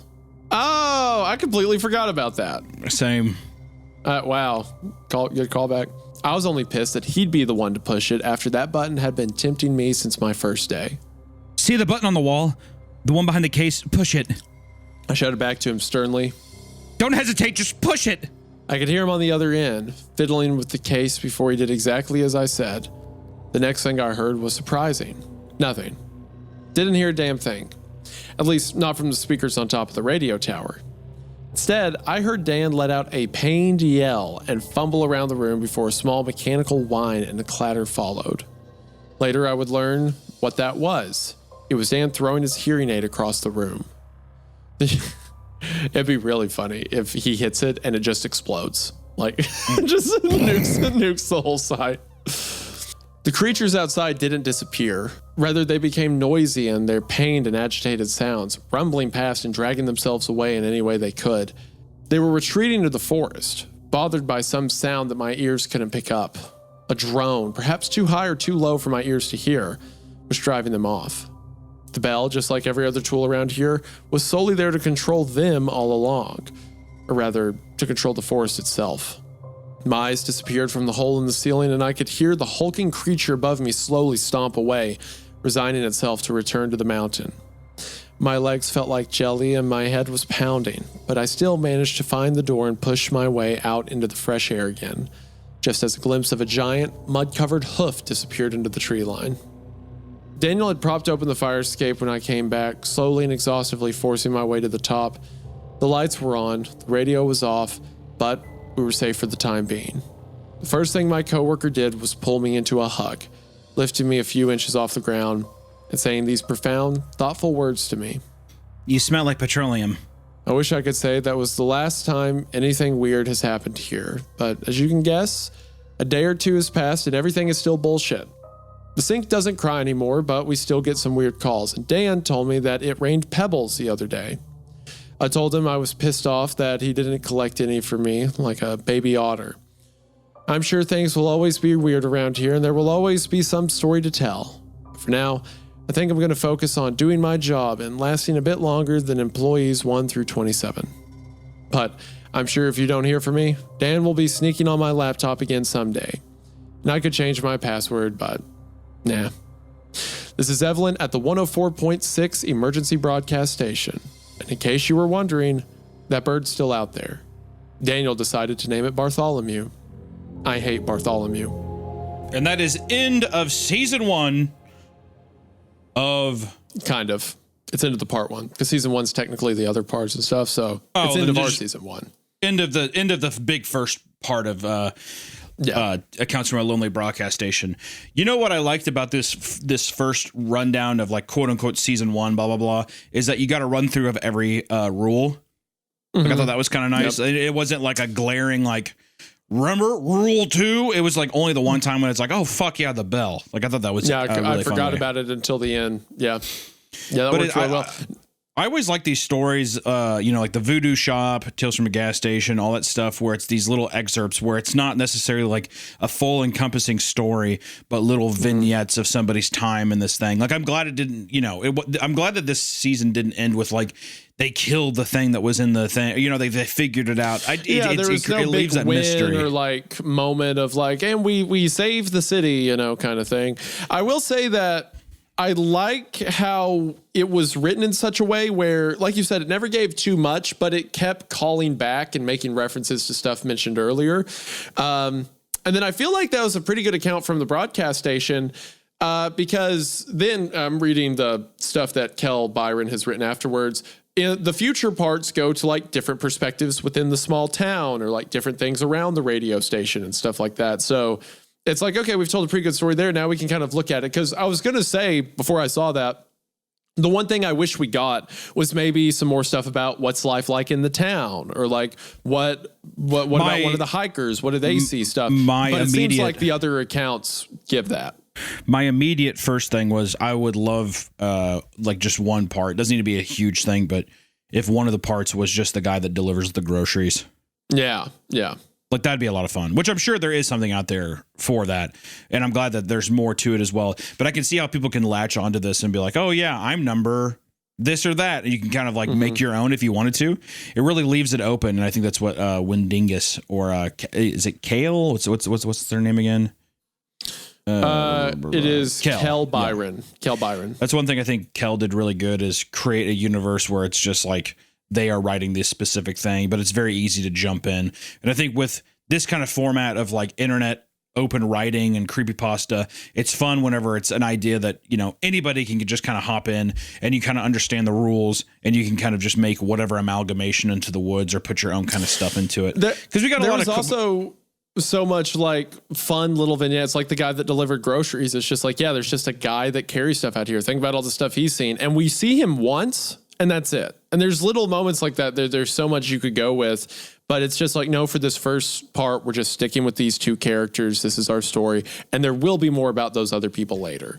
There's got to be way more with Daniel too. I mean, I think that I think the police or the local government, whatever, it seems like they specifically let certain people in on this job. I mean, it kind of seems like it's like, well, if you're willing to do it, but it just seems like, I don't know. I'm curious if there's more development of like how and why they let people run this thing. And it seems like I'm curious to see like what's the average length people survive. You know what I mean? Yeah. So who knows?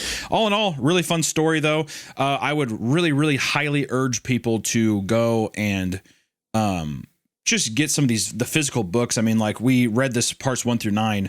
There is a full novel that's reimagined and contextualized to be a novel. So if you really enjoyed this, everything we read's just the first part. Then there's the second part, which is titled We're Always on the Air at 104.6 FM and some standalone stories. And then, like I said, this is going to be a trilogy. So all that stuff is just book 1. And then there's book 2 that has a bunch of other parts. And then there's a book 3 coming out. So we'll have their stuff linked in the description. Like I said, there's an audiobook where they have like Mr. Creepypasta narration and stuff like that. That's like 10 hours long over book 1. So there's a ton more content linked below if the story interests you. Highly recommend you check it out. Yeah. And also, thank you to all the audio listeners that stuck with us today on Spotify and Apple Podcasts and give us a good rating there. And to all of the patrons who support this channel and just get all the little bonus content as well. We appreciate you. And for anybody interested, be sure to check out the website in the description or in the link below. Go to creepcast.store if you want some merch from us. Get some nice, fun fabric. We have a lot of cool shirts this time around. I'm stoked. So be sure to check that out. It's a lot of fun stuff. But other than that, I hope you all have a great rest of your week, and we will see you in the next one. Stay creeped. Stay creeped. This was a really good story. It would have been better if Dan tried in a tragic elk /fall /impalement /explosion incident. Would have made it cooler, but you know, it's good for what it was, I guess. Bye.